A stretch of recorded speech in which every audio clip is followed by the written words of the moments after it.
เป็นดอกบัวดอกเดียวใครไม่มองว่าบัวงามเด่นแต่บัวก็เป็นดอกบัวทุกวันอย่างนี้ไม่อยากเด่นดังแต่มุ่งหวังในทางเด่นดีเกิดมาเพื่อสร้างบารมีถวายชีพนี้บูชาดอกบัวดอกน้อยเฝ้าคอยคนที่ใจบุญมาโอบเอื้อเกื้อกูลรู้ค่าของบุญเก็บบัวขึ้นมาเพื่อสร้างความดีและเสริมบารมีดังว่าใช้ดอกบัวนี้บูชาพระสัมมาสัมพุทธองค์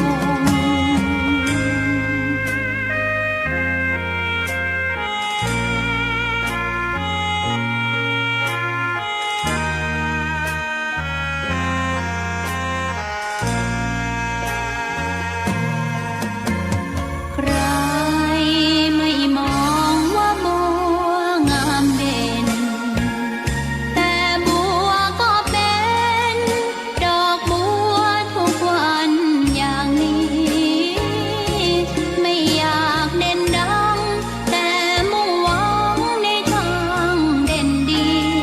เกิดมาเพื่อสร้างบารมีถวายชีพนี้บูชาดอกบัวดอกน้อยเฝ้าคอยคนที่ใจบุญมาโอบเอื้อเกื้อกูลรู้ค่าของบุญเก็บบัวขึ้นมา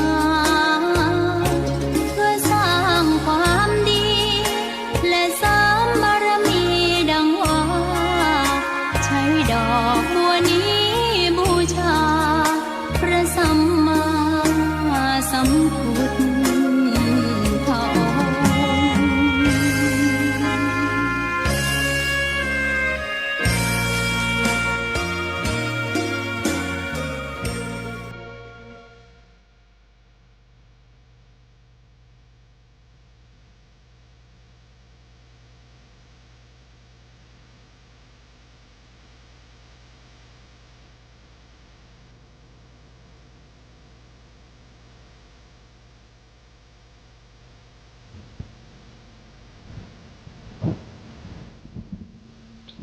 ขอนอบน้อมต่อพระรัตนตรัยแก้วเจ้าสามประการ น้อมเอาคุณพระพุทธเจ้า คุณพระธรรมเจ้า คุณพระสังฆเจ้า คุณพระอรหันตเจ้าอริยสงฆ์เจ้าจุตนจุองค์ ได้เมตตาแผ่บารมีมาเป็นนวโลกุตตรธรรมปกเก่าเกษาปกห่มหักษาครูบาอาจารย์ พระมหาเถระ พระเถทานุเถระเพื่อนสหธรรมิกสหพรหมจารีทุกรูปทุกองค์ปกห่มหักษาศรัทธาสาธุชนคนดี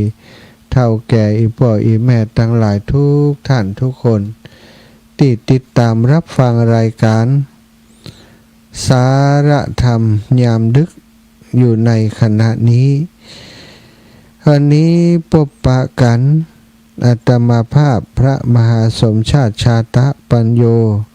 วัดบรรพตสถิตรับผิดชอบดำเนินรายการรายงานตัวศรัทธาอีพ่ออีแม่ทั้งหลายที่ฟังรายการอยู่หลายที่หลายแห่งตังเชียงใหม่ตังเชียงรายตังพะเยาตังเมืองแปดเมืองน่านตังจังหวัดลำพูนทุกพื้นที่ทุกอำเภอที่สัญญาณของคลื่นสีขาวของเฮาได้แผ่ออกอากาศเผยแผ่ออกอากาศไปถึงบ้านถึงจองตันก็รับฟังกันอย่างทั่วถึง วันนี้ก็เช่นเดียวกันเนาะก็คงจะรอรับฟังอยู่กันหลายๆพื้นที่หลายที่หลายแห่งด้วยกัน ก็ต้องขอขอบคุณกับศรัทธาญาติโยมทุกคน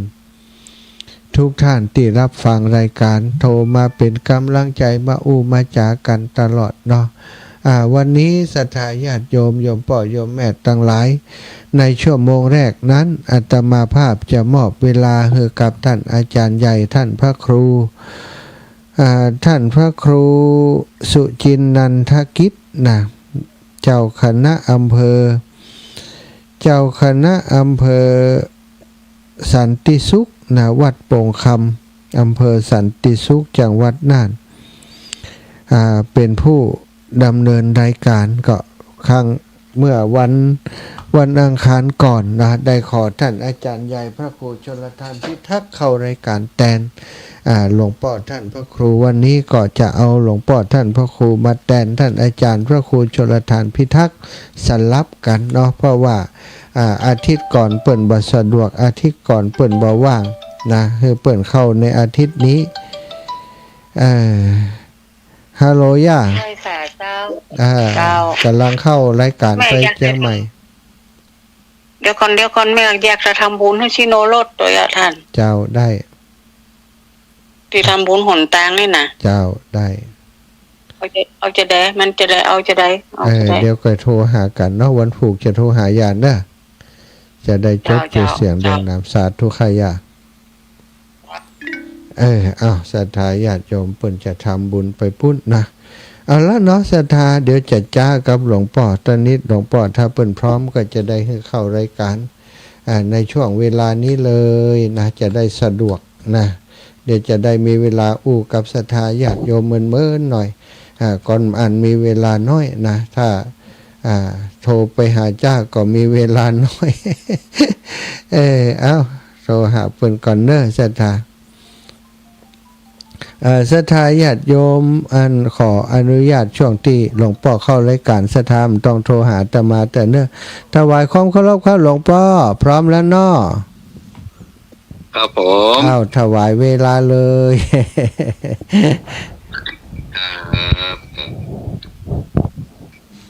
ก็ถวายความเคารพพระคุณท่านพระอาจารย์ท่านพระมหาสมชาติชัตตปัญโยที่เคารพนะครับพระคุณเจ้าที่ได้สดับรับฟังบรรดาญาติโยมสาธุชนแขกผู้มีเกียรติโยมพ่อโยมแม่ตลอดจนถึงคนหนุ่มคนสาวคนโตคนแก่ผู้ศรัทธาในพระบวรพุทธศาสนาตลอดจนถึงท่านผู้ฟังทุกท่านทุกคนเนาะวันนี้ก็ได้รับการประสานงานจากพระคุณท่านพระอาจารย์มหาสมชาติได้ประสานว่าหลวงพ่อนิมนต์ออกรายการคำเตะขึ้นวิทยุสีขาวเนี่ยเพราะว่าแต่ละข้างแต่ละคราวที่ได้ออกรายการก็มีคุณญาติคุณโยมค่อนข้างจะติดตามลำตัวเนาะหลายท่านหลายคนก็ได้โทรศัพท์มาถามไทยตลอดจนถึงสาระเนื้อหาสาระที่ได้จ่าไปเนาะช่วงนี้ก็เสร็จสับจากประเพณีทอดกฐินเนาะถวายทานกฐินพระกฐินก็เสร็จสิ้นไปเรียบร้อยแล้วตั้งแต่วันที่5เดือนพฤศจิกายน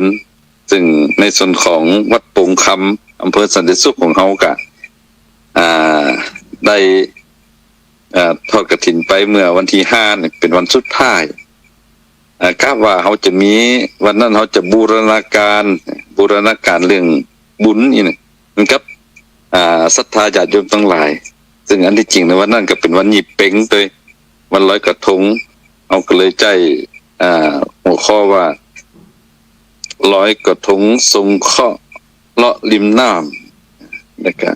ทรงเจ้าก็มีการทอดกฐินแล้วก็มื้อแลงบ่ายๆเขาก็มีการงานลอยกระทงเพื่อเป็นการกำลังจิตกำลังใจกับญาติโยมทั้งหลายตัว ก่อนอื่นก็ต้องขออนุโมทนาเจริญพรขอบคุณในกุศลเจตนาที่ท่านได้มารวมเป็นเจ้าภาพทอดกฐินวัดโป่งคำในคราวครั้งนี้หลายท่านหลายคนก็ได้มาเป็นเจ้าภาพโรงทานปีนี้โรงทานกันหนักโรงทานหนักเต็มรอบสนามวัดแล้วก็มีญาติโยมจากหลายที่หลายแห่งที่ได้มาร่วมงานกฐิน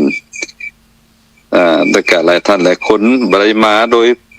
เฉพาะญาติโยมทั้งหลายที่รู้จักมาคุ้นกันที่อยู่ต่างจังหวัดต่างอำเภอต่างหมู่บ้านก็ได้โอนปัจจัยมาสมทบยอดกฐินซึ่งปีนี้เขาก็ในส่วนของงานกฐินก็เสร็จสิ้นเสร็จสับเรียบร้อยไปด้วยดีซึ่งปัจจัยทุกบาททุกสตางค์ที่ญาติโยมทั้งหลายได้น้อมพร้อมใจกันได้มาน้อมถวายพร้อมครับผ้ากฐินในคราวนี้เขาก็จะได้ไปนำไปก่อร่างสร้างแปลงต่อเติมเสริมแต่งศาลาปฏิบัติธรรมน้อมนำเศรษฐกิจพอเพียงซึ่งตอนนี้ใกล้จะเสร็จเกือบจะเสร็จละปัจจัยที่ญาติโยมทั้งหลายได้น้อมพร้อมใจกันได้มาน้อมถวายก็จะได้ช่วยกันได้นำไปทนุบำรุงเนาะก่อร่างสร้างแปลงศาลาให้มันเสร็จสิ้นเสร็จสับและก็จะได้ใจประโยชน์ในการบำเพ็ญบุญบำเพ็ญกุศลตามเจตนารมณ์ที่เราได้ตั้งไว้ก็เลยตั้งชื่อว่าศาลาปฏิบัติธรรมน้อมนำเศรษฐกิจพอเพียงก็ตรงไปตรงมาก็คือเป็นศาลาอเนกประสงค์นะใจได้ทุกสิ่งทุกอย่างถึงวันนี้ขนาดสร้างบัตรเสร็จเนี่ยมีแต่คนมาจองขอใจประชุมสัมมนาและที่สำคัญอบรมฝึกฝนสำลักจิตสำลักใจกันสร้างความเข้าใจกันอันนี้ก็ต้องขออนุโมทนาในกุศลเจตนาท่านทั้งหลายที่ได้น้อมพร้อมใจกันได้มาร่วมทอดกฐินในปีนี้ช่วงนี้ก็เป็นช่วงเป็นห้องว่าเนี่ยก็ช่วงนั้นพายุกำลังเข้ามาเนาะพายุหลายลูกเข้ามาแล้วก็เป็นห่วงครับอีพ่ออีแม่ที่อันกำลังจะเกี่ยวเข้าบ่จะเป็นเข้าให้เข้านายเนี่ยหลายท่านหลายคนก็เกี่ยวละไว้บัดนั้นได้นวดก็เลยอันแจ่น้ำฟ้าน้ำฝนหลายท่านหลายคนเนี่ยบัดนั้นได้เกี่ยวจะเข้ากระเต้ากระล่มจะได้กะอดใจรอได้แม่เนอะอีพ่ออีแม่ทั้งหลายญาติโยมทั้งหลายธรรมดามันเพราะว่าธรรมชาติฟ้าฝนมันมาเยี่ยมมาเยือนสักกรรมมันก็จะผ่านไปเมื่อมันผ่านไปแล้วก็อันคงจะนำความสุขใจของเขาเนาะแต่ว่าถ้าเขาปรับจิตปรับใจหู้เท่าทันการเปลี่ยนแปลงของยุคสมัยเฮียมันก็บ่เป็นตุกแต่ถ้าว่าเขาไปกอดไปหวั่นมันว่าว่าฝนนี่มันจะได้ว่าตกบ่ตรงตามฤดูกาลเนี่ยอันนี้ก็แสดงเขาไปฝืนกฎเกณฑ์ของธรรมชาติบ่ยอมรับของการเปลี่ยนแปลงในหลักการของการใช้ชีวิตเนี่ย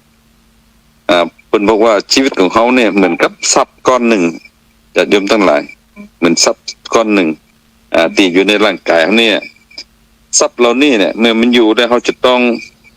ใจมันให้คุ้มและก็ดูแลมันให้ดีเมื่อดูแลให้ดีเนี่ยมันจะส่งผลต่อการดำรงชีวิตของเขาเนี่ยเนาะเป็นว่าทรัพย์ที่อยู่ในชีวิตของเขาเนี่ยมีหกก้อนที่หนึ่งวันหนึ่งเนี่ยคือร่างกายสองในความรู้สามความฝันสี่ความศรัทธาห้าความมั่นใจหกในความกล้าหาญสิ่งเหล่านี้มันเกิดขึ้นมันเกิดในจิตในใจของเขาเนี่ยเมื่อมันเกิดขึ้นแล้วเขาเนี่ยใจเขาจะดูแลมันเต็มที่ถามว่าเขาจื้อคนอื่นเขาดูแลเขาได้ก็แบบไกลๆไปก็ได้อยู่แต่ว่าการดูแลให้มันสมเหตุสมผลแต่คือเขาจะต้องดูแลเองโดยเฉพาะในส่วนของร่างกายเนาะ ร่างกายของเขากับประกอบด้วยหลายๆอย่างถ้าร่างกายแข็งแรงมันจะส่งผลต่อจิตใจของเขาจะเข้มแข็ง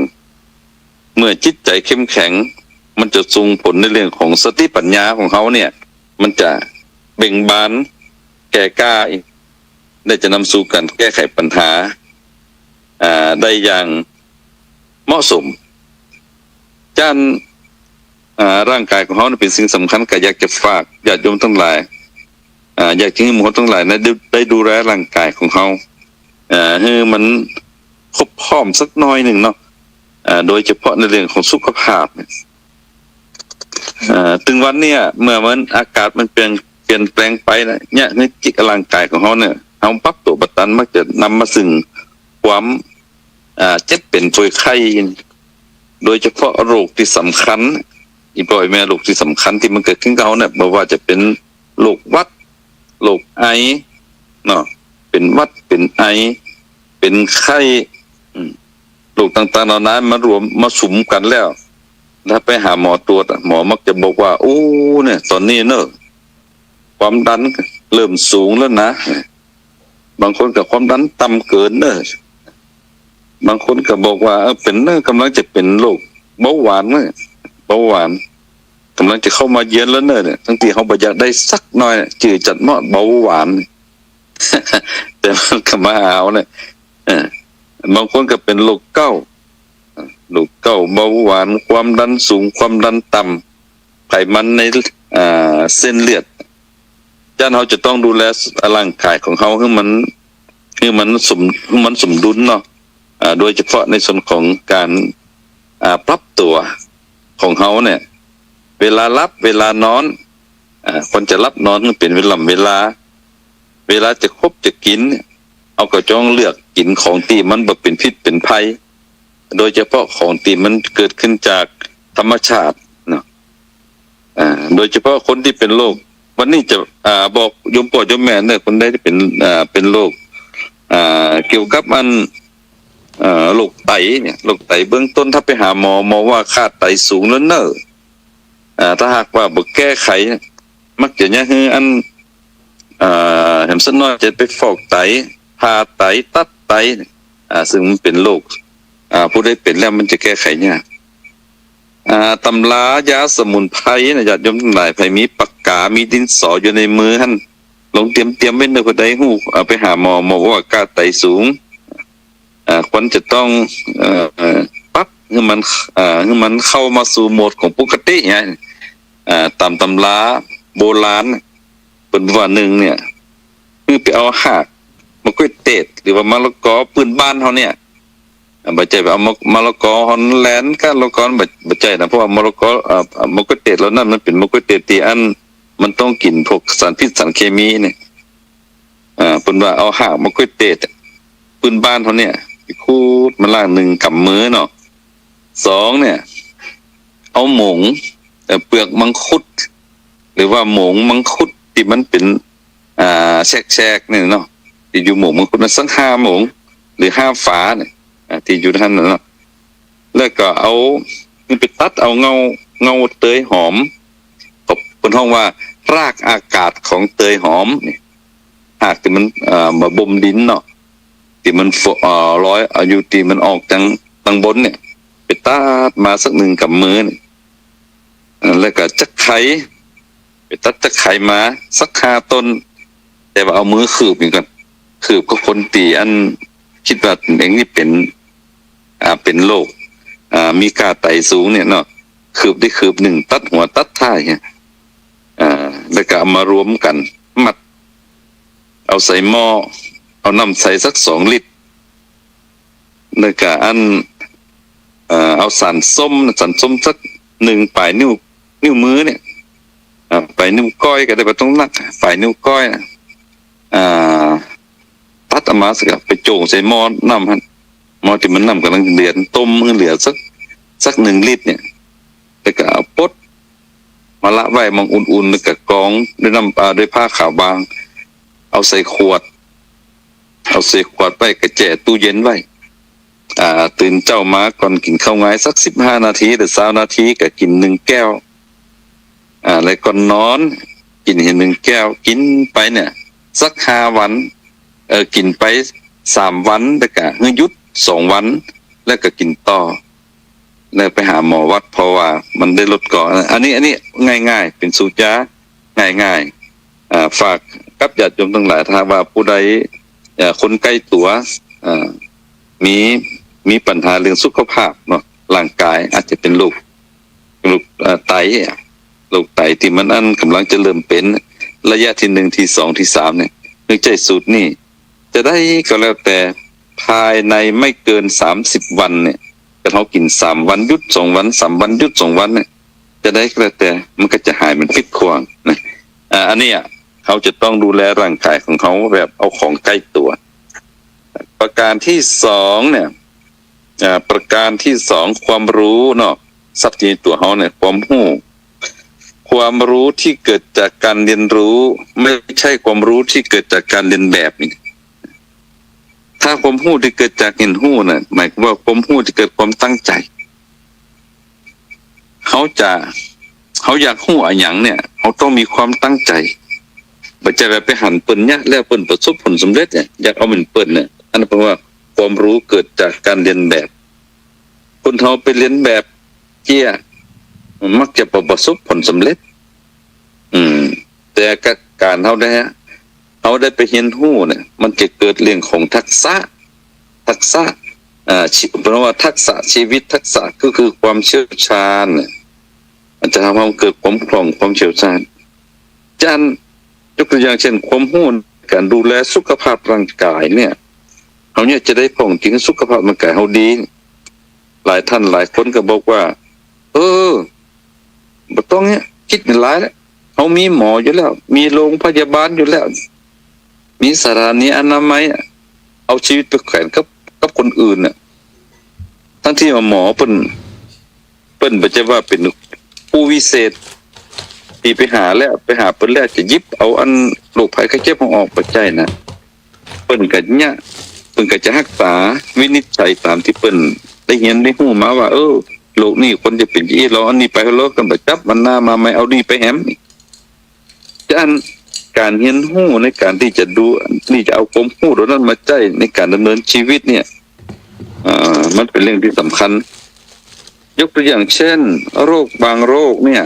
มันเกิดจากพฤติกรรมการบริโภคพฤติกรรมในการประพฤติปฏิบัติของร่างกายนะยกตัวอย่างเช่นบางคนเนี่ยอย่างที่มันพันหูพันตาอยากให้กินก็กินนี่เนี่ยโดยไม่ได้คำนึงถึงว่ามันจะเป็นพิษเป็นภัยเนี่ยเราต้องแสวงหาความรู้ว่าผักชนิดใดที่คนที่กินอาหารชนิดใดที่คนที่เว้นที่เหมือนกับทางวัดอาตมาภาพเนี่ยทางที่วัดโป่งคำมันนี่เขาก็ต่างหลังวัดเขาก็จะมีแปลงที่เจ้าบ้านมีเห็นหู้เรื่องความรู้เกี่ยวกับการที่จะดูแลสุขภาพของตัวเขาจะมีแปลงสาธิตการทำสมุนไพรการปลูกสมุนไพรการปลูกผักปลอดสารพิษสารเคมีการปลูกการทำอาหารที่มันบ่ต้องไปกัดหรือว่าไปตลาดเขาก็สามารถที่จะไปประกอบอาหารได้เนี่ยเนาะตั้งหลังเขาก็มีการทำให้อาหารเป็นตัวอย่างจะมาเห็นรู้ได้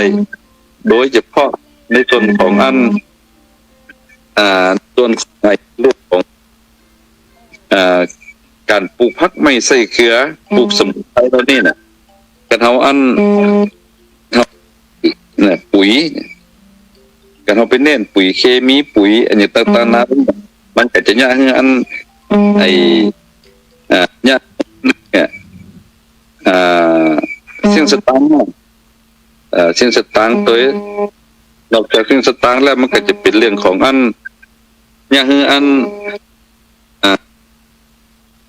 เป็นพิษเป็นภัยและก็เพราะว่าการดูดซึมของพักไม้ใส่เกลือแล้วนั่นเนาะมันก็จะไปสะสมในลำต้นใบเนี่ยมันก็จะยังเฮาเนี่ยเกิดเป็นโรคภัยไข้เจ็บได้ความรู้ที่เกิดจากการรู้ที่จะสร้างสิ่งเหล่านี้ให้กับตัวเองน่ะมันเป็นเรื่องสำคัญ เขาจะต้องแสวงไว้เนาะความรู้โดยผ่านกระบวนการเรียนรู้กระบวนการเรียนรู้แล้วนี่เขาจะรู้จากไผเนี่ยเขาจะต้องไปพอว่าคนใดที่เปิดมีประสบการณ์มีบทเรียนมีสิ่งที่เขาจะต้องไปเรียนรู้กับเปิดได้อันนี้ฝากเป็นข้อคิดตัว3เนี่ยความฝันทุกๆคนก็มีความฝันเหมือนกันว่า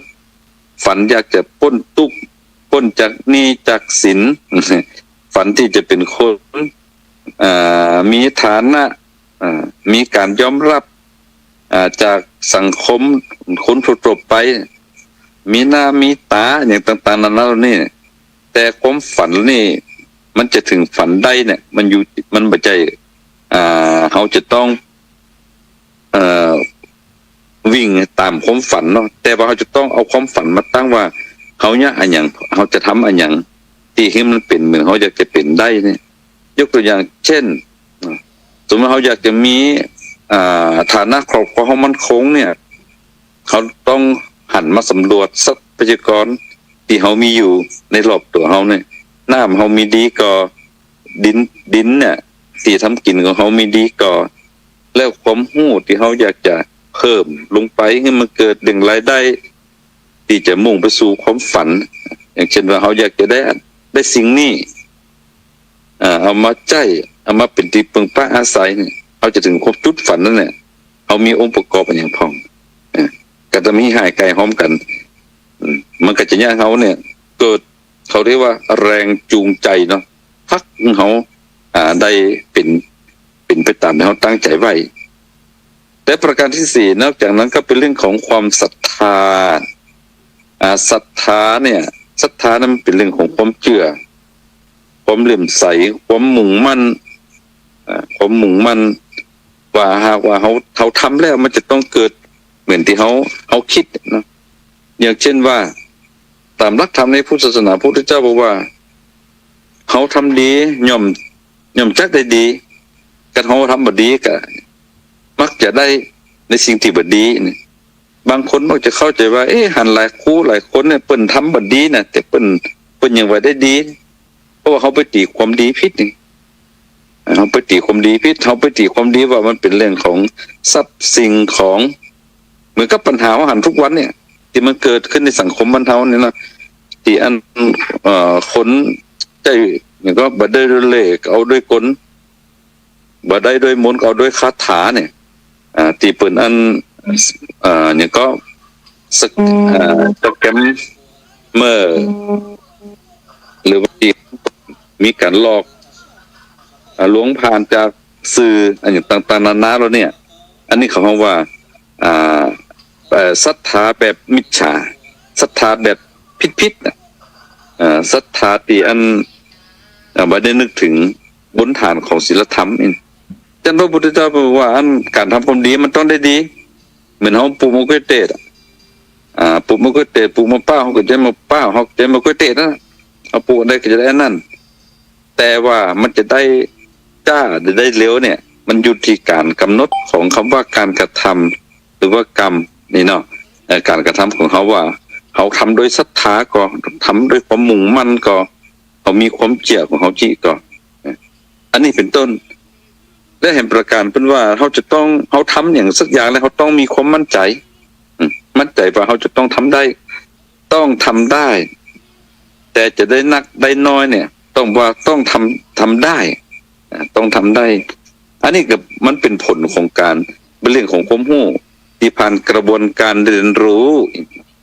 มีความมั่นใจว่าปีนี้เนี่ยเขาหันว่าเป็นเนี่ยอันนั้นทำอันเนี้ยมันค่อนข้างจะเป็นที่ต้องการของสังคมของคนอื่นเนี่ยเหมือนกับเขาอยู่ภาคการเกษตรอันอย่างพ่องติดปลูกลงไปแล้วมันมีตลาดรองรับนี่เนาะเขามั่นใจเขามีความมั่นใจว่ามีคนซื้อแน่นอนเนี่ยเขามีวางแผนในการผลิตวางแผนในการจัดการและก็วางแผนในเรื่องการเดินมุ่งตรงไปในเรื่องของตลาดคือปลายทางเนี่ยลองเนี่ยจะได้มันกับไปถึงเนี่ยมันด้วยความมั่นใจยกตัวอย่างเช่นอัตมาภาพเมื่อก่อนเกิดวันญาติโยมละแวกวัดเนี่ย เขาเนี่ยนั่นเขาแปลงนี่เนาะเขาปลูกนั่นปลูกนี่บดีกะบ้านเฮาเนี่ยเมืองน่านเนี่ยโดยเฉพาะเปิ่นมักจะบอกว่าอันเป็นเมืองภูเขาหัวโล้นนะอีกกันเนาะเขาก็เลยบอกว่าถ้าจะทำปรับเปลี่ยนได้ก็จากภูเขาหัวโล้นเป็นภูเขาสีเขียวเงี้ยก็เลยมาจนเปิ่นปลูกเขาก็บอกว่าปลูกแล้วไปขายที่ไหนไปชับเสื้อของเขากันบ่เฮือเนี่ยเขาโปรดได้จะเฮือเนี่ยหยังเขาจะต้องมีความมั่นใจกันว่าเขาปลูกแล้วมันจะต้องมีปลายทางแต่มาก็เลยจนเปิ่นปลูกวางแผนในการผลิตและวางแผนในการจัดการจะได้คือจัดการว่าของเขาต้องมีความมั่นใจว่าของเขาเป็นของดีปลอดสารพิษสารเคมีคนได้เอาไปกินแล้วสุขภาพก็จะดีแล้วก็ตลาดมันก็จะวิ่งเขาแล้วกันนี่เพราะว่าทุกคนน่ะมีความมุ่งมั่นมีความตั้งใจเหมือนกันว่าอยากจะกินของดีๆเนาะบริโภคของดีๆเนี่ยพวกคนมันฮักตัวเก่าอยู่แล้วต้องกระเทาทำแบบนี้แบบสม่ำเสมอเนี่ยมันก็จะด้วยความมั่นใจของเขาเนี่ยมันก็จะมุ่งผลสู่ความสำเร็จได้ก็พยายามทำอยู่ตอนนี้ผลิตแผบปอดตันนะโดยเฉพาะในส่วนของพักปลอดสารพิษสารเคมีเนี่ย2 คน3 คนยังบ่พอเตื่อยเขาก็จะเพิ่มไปเป็นอันเขาก็จะเพิ่มเป็นอันสมาชิกเพิ่มขึ้นเนี่ยเอาจนว่าตอนนี้ก็เป็นกลุ่มเป็นก้อนกันภายใต้เครือข่ายวิสาหกิจชุมชนเกษตรอินทรีย์น่านแล้วก็มีคนหู้จักว่าเขามีแก๊สพักที่ปลอดสารพิษสารเคมีอาหารที่บ่เป็นพิษเป็นภัยตลาดมันถึงวิ่งเข้ามาเนี่ยมันก็ตรงกับที่เขามีความตั้งใจว่ามีความมุ่งมั่นว่ามันต้องเป็นแค่มันต้องได้ดังใจเขาแต่การที่สำคัญแห่งประการเพราะว่าทรัพย์ที่อยู่ในชีวิตของเราเนี่ยคือความกล้าหาญบางคนเนี่ยไปลงมือทำไม่ได้มันจะได้ขายก็มันจะได้กินก็มันจะได้ยากก็นี่บางคนมักจะ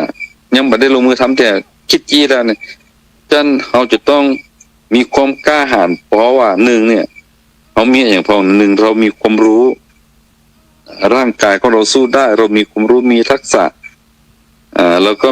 มีความใฝ่ฝันเรามีความเชื่อมั่นแล้วก็เขามีความมั่นใจตัดสินใจเลยตัดสินใจมีความกล้าหาญที่จะทำในสิ่งที่เขาคิดว่ามันน่าจะเป็นไปได้ไม่ทำแล้วมันน่าจะส่งผลต่อสิ่งที่เขาได้คิดไว้อันนี้เป็นเพราะว่าเนี่ยทรัพย์6 อย่างที่อยู่ในร่างกาย1เนี่ยต้องร่างกายนะทรัพย์ที่เป็นร่างกายคือสุขภาพร่างกายอุดมสมบูรณ์นะ2เนี่ยทรัพย์ที่เป็นเรื่องของความรู้ที่ผ่านกระบวนการเรียนรู้3ทรัพย์ที่เป็นความใฝ่ฝันเขาอยากให้มันเปิ้นยัดได้เขาก็ยัดได้เปิ้นทำได้เขาก็ทำได้เปิ้นไปถึงได้เขาก็ต้องไปถึงแต่มันจะต้องมีขั้นมีตอนเนาะและที่สำคัญก็จะต้องมีความเชื่อมั่นคือความศรัทธาเชื่อมั่นอย่างเช่นเพิ่นบอกว่าทำดีเขาจะต้องได้ดีเขาเนี่ยสิ่งที่บ่ดีมันก็จะต้องได้สิ่งบ่ดีเขามีความอดทนเพิ่นว่าขันติหิตะสุขาวหานะขันติคือความอดทนมักจะนำสุขความสำเร็จอย่างมาสู่ตัวเขาเขามีความเชื่อมั่นเขามีความอดทนมีความมุ่งมั่นเนี่ยอันนี้เขาว่าศรัทธาและก็มีความตั้งอกตั้งใจมีความมั่นใจมีความเชื่อใจซึ่งกันและกันและก็ที่สำคัญก็ต้องไม่ใช่ว่าเอาความคิดตัวเองเป็นหลักเขาว่ามันต้องมีการบูรณาการความคิดถ้าส่งคนผัวเมียถ้าบ่ฮู้จะปรึกษาไผปรึกษาแม่บ้านบ่ฮู้จะปรึกษาไผปรึกษาพ่อบ้านลองคุยกันเรื่องนี้พอแล้วมันจะสอดคล้องกับถ้าทรัพยากรเขามีอยู่ก่อนที่สำคัญคือต้องลงมือเนาะมีความกล้าที่จะตัดสินใจว่าเขาช่วยกันตัวเป็นเนื้อเพิ่นจะเป็นคนพายน้ำจะเจียวเพียงใดมันก็ผ่านปัญหาอุปสรรคไปได้อันเนี้ยเขาว่าถ้าว่าเขาสามารถที่จะเอามาเป็นแนวทางนะเป็นต้นแบบมันก็จะน้ำตัวเขาเข้าสู่ในเรื่องของความ อ่สำเร็จเนาะสำเร็จได้อันนี้ก็ฝากเป็นข้อคิดใจกับบรรดาพ่อแม่พี่น้องทั้งหลายในก็อู้เรื่องสุขภาพเนี่ยอาตมาภาพเป็นคนที่ชอบที่วัดนี้อันอาตมาชอบคือชอบเรื่องต้นไม้และที่สำคัญน่ะเนี่ยจะได้จากนี้ต้นไม้ที่เรามีอยู่เนี่ยเป็นต้นไม้ที่มันมีคุณค่าเนี่ยมีคุณค่าแล้วก็คุณค่าแล้วนั่นน่ะเราจะต้องไปเพิ่มในเรื่องของมูลค่าให้ได้อีกกันมูลค่าให้ได้ด้านกะที่สำคัญอย่างหนึ่งนอกจากมันเขาจะคือคุณอาหารคุณค่าเรื่องความร่มความเงาแล้วก็ความมันเชื่อมกับความเจือบางอย่างเนี่ยทีนี้เองจะมาชอบในเรื่องของการทำเรื่องสมุนไพรที่วัดเขาก็ทำเรื่องสมุนไพรสมุนไพรเนี่ยมันเป็นอันการนำเอาพืชที่อยู่ใกล้ตัวเนี่ยเนาะที่อยู่ใกล้ตัวเอามาเป็นเครื่องมือหนึ่งในการที่ดูแลสุขภาพโดยเฉพาะคนที่อันเป็นโรคที่อันที่มันบ่เกิดจากการติดต่อกันนี่นะเพราะว่าNCD เนาะโรคที่เกิดจากพฤติกรรมของการกินการประพฤติปฏิบัติตัวตนอีกจันอาตมาว่าจะบอกสูตรยาสูตรหนึ่งเนาะญาติโยมทั้งหลายอยู่ใกล้หมู่เขาทั้งหลายเนี่ยตามหน้าบ้านตามหัวเอาสื่อว่ายาริมรั่วยาริมรั่วก็ได้เอาเดินไปเก็บง่ายๆคนที่เป็นโรคเก้าเบาหวานความดันเนี่ยญาติโยมทั้งหลายโรคนี่นะสำคัญเพราะว่าอันถ้าเป็นแล้วเขารักษาเป็นเบื้องต้นเนี่ยปั๊บตัวเขาได้เนี่ยมันจะเนี่ยอันเขาจริงเขาได้กินยาตลอดไปหาหมอก็จริงยาตียาหมอเฮ้อเนี่ยแต่จริงนะหมอเปิ้นยาเปิ้นจะยาใครขึ้นกินยาแบบนี้เพราะว่ายาบางชนิดนะหมอเปิ้นบอกว่าถ้ากินแล้วมันจะหายจากลูกหนึ่งแล้วจะลูกอื่นก็จะเป็นแถมเพราะยาบางอย่างมันมีความแรงของมันอย่างเช่นว่ามันจะต้องไปผ่านการกรองการกรองจากอวัยวะบางอย่างในร่างกายของเขาเนี่ยหายจากโรคที่หนึ่งจะเป็นโรคที่สองหายจากโรคที่สองก็จะเป็นโรคที่สามสุดท้ายกันชีวิตทั้งชีวิตเขาก็จะวนเวียนอยู่กับโรคภัยไข้เจ็บมื้อนี้จันรถใดที่เป็นโรคง่ายๆที่อยู่อันรอบตัวเขานี่เนาะเปิดขาไปหาหมอเนี่ยอาตมาจะบอกอันสูตรยาสูตรหนึ่งวันนี้ถือว่าได้สองสูตรนะสูตรที่เป็นอันคนที่เป็นโรคไตกับยาใกล้ตัวนะเมื่อกี้บอกไปแล้วหากมะกรูดเตดเปลือกมังคุดเงาหักเตยหักอากาศเตยหอมจักไข่ใส่แกงนี่นะ5 ต้นนี่นะตักเข้าตักปลายให้ได้คืบหนึ่งเนี่ยได้กลับมาต้มอันนี้ก็เป็นโรคไตเบื้องต้นแต่ว่าเขาต้องไปหาหมอตรวจนะเพราะว่าหมอจะรู้ว่ามันดีขึ้นกันมันการไตมันเพิ่มขึ้นก็หรือมันลดลงเนี่ยอันนี้เขาก็ฟังหมอตัวแต่กที่สำคัญก็ลองเอานี่ไปใจพอแต่โรคที่อาตมาจะอู้เนี่ยได้จากพืชที่อยู่ใกล้ตัวเขาเนาะคนที่เป็นโรคเก้าเบาหวานความดัน3 วันหายอันนี้ทดลองมาละ3 วันหายญาติโยมทั้งหลายไปฮู้จักก็มาตัดเสือผมเนาะมักตัดเสือก็มาตัดเสือที่เขาจังเอาไว้มันสมัยกันเขาจะมกเนี่ยห่อหนึ่งห่อมกเนี่ยมกปูมกปลาเนี่ยห่อหนึ่งมาประกอบอาหารอาหารอีแม่สมัยก่อนเป็นอย่างเอามาห้องใบตองเห็นนะแล้วก็เอาปูเอาปลาเอาเขียงเขาใส่แล้วก็ไปห่อเป็นเนี่ยเป็นห่อมกเนี่ยเวลาเขามากินแล้วเขาก็เอาตีอันใบนั้นมาคับตัวเมื่อก่อนเป็นละอ่อนเนี่ยไปถามยมแม่พ่อยมแม่เป็นคนชอบเป็นหมอยาเป็นหมอยายมแม่เป็นบอกว่าอันนี้นะลูกแต่เขาอันนี้มาใส่เนี่ย1เขาจะได้รสชาติ2เนี่ยอันนี้มันเป็นยาสมุนไพรเวลาเขากินสิ่งเหล่านี้มันจะมีความเผ็ดความร้อนมันจะให้เกิดโรคนั่นโรคนี่เวลาเขากินลงไปมันก็จะไปปรับความสมดุลได้อันก็เลยว่าเป็น GE กันเนี่ยก็เลยโยมแม่ก็เลยบอกว่าสูตรเรื่องนี้มาก็เลยอยากจะมาบอกญาติโยมทั้งหลายว่าคนใดเป็นโรค ใกล้ตัวนะโรคอันเก่าเบาหวานความดันโรคพื้นฐานโรคที่มาบติดต่อจากการสัมผัสกันนี่นะคือไปเอามักตาเสือเนี่ยหรือว่าลูกยอเนี่ยลูกยอภาษากลางว่าลูกยอบ้านเฮาว่ามักตาเสือเนาะเอามักตาเสือแก่ๆญาติโยมสนาแก่ๆเอามาแล้วก็มามาตัดมากองไว้ไปจังกิโลเห็นก่อนมาตาเสือนี่1 กิโลลูกยอ1 กิโลต้องเอาลูกยอแก่ๆนะลูกยอแก่ๆจากนั้นก็เอาลูกยอนั้นมาไปบ่มนี่ก่อนบ่มกับหมายความว่าไปปุกผ้าขนหนูผ้าอย่างก็ได้เอาไปไว้ไปบ่มไว้โมงใดโมงหนึ่งสักคืน2 คืนเอาจนไปพอแล้วเปิดพอแล้วมันจะสุกเละเนาะจะสุกเละแล้วมันจะมีกลิ่นเพราะว่าเขาว่าบางคนประสบกินก็กินมันเหม็นแต่อาตมาชอบเพราะชอบกินมันหอมดีแต่เขาว่ามันสุกจนนิ่มเลยนะเอามาล้างน้ำให้สะอาดเลยก็เอากิโลหนึ่งเนี่ยแล้วเอาจาก4-5 ลูกคัดใส่ในเขียงปั่นท่านไปปั่นเอาจนหมดกิโลเนี่ยปั่นจนละเอียดจนหมดกิโลจากนั้นก็คือเอาน้ำใส่หม้อใส่กระทะใส่หม้ออย่างก็ได้ไปต้มให้มันเดือดสัก10 ลิตรหนึ่งน้ำสัก10 ลิตร10 ลิตรต้มมันเดือดเต็มที่ก็ปลดออกมาแล้วก็ทิ้งปล่อยไว้ให้มันอุ่นเอามือไปจุ่มทำมันอุ่นจุนลุนมันแบบพอฮอดแล้วกันจากนั้นเขาก็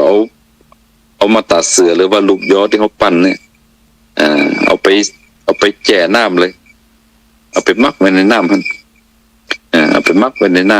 ำมักไว้ถ้าจะให้ดีเนี่ยมักไว้สัก1 คืนก็น่าจะดีเนาะมักไว้สัก1 คืน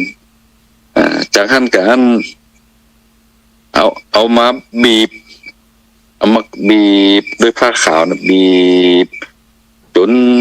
มันบีบจนใต้น้ำมันจะขุ่นเนาะแต่ขั้นการเอากากมาตัดเสือเนี่ยเดี๋ยวกากดูย้อมาเสียไปขวางเนี่ย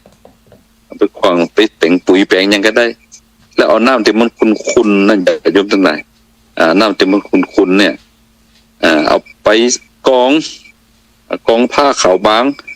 กองสัก2 เตื่อ3 เตื่อเอาจนน้ำขุ่นนั่นจนมันมีกากของมาตาเสือติดอยู่หั่นเนี่ยมาตาเสือหรือลูกย้อนน่ะมันกากมันติด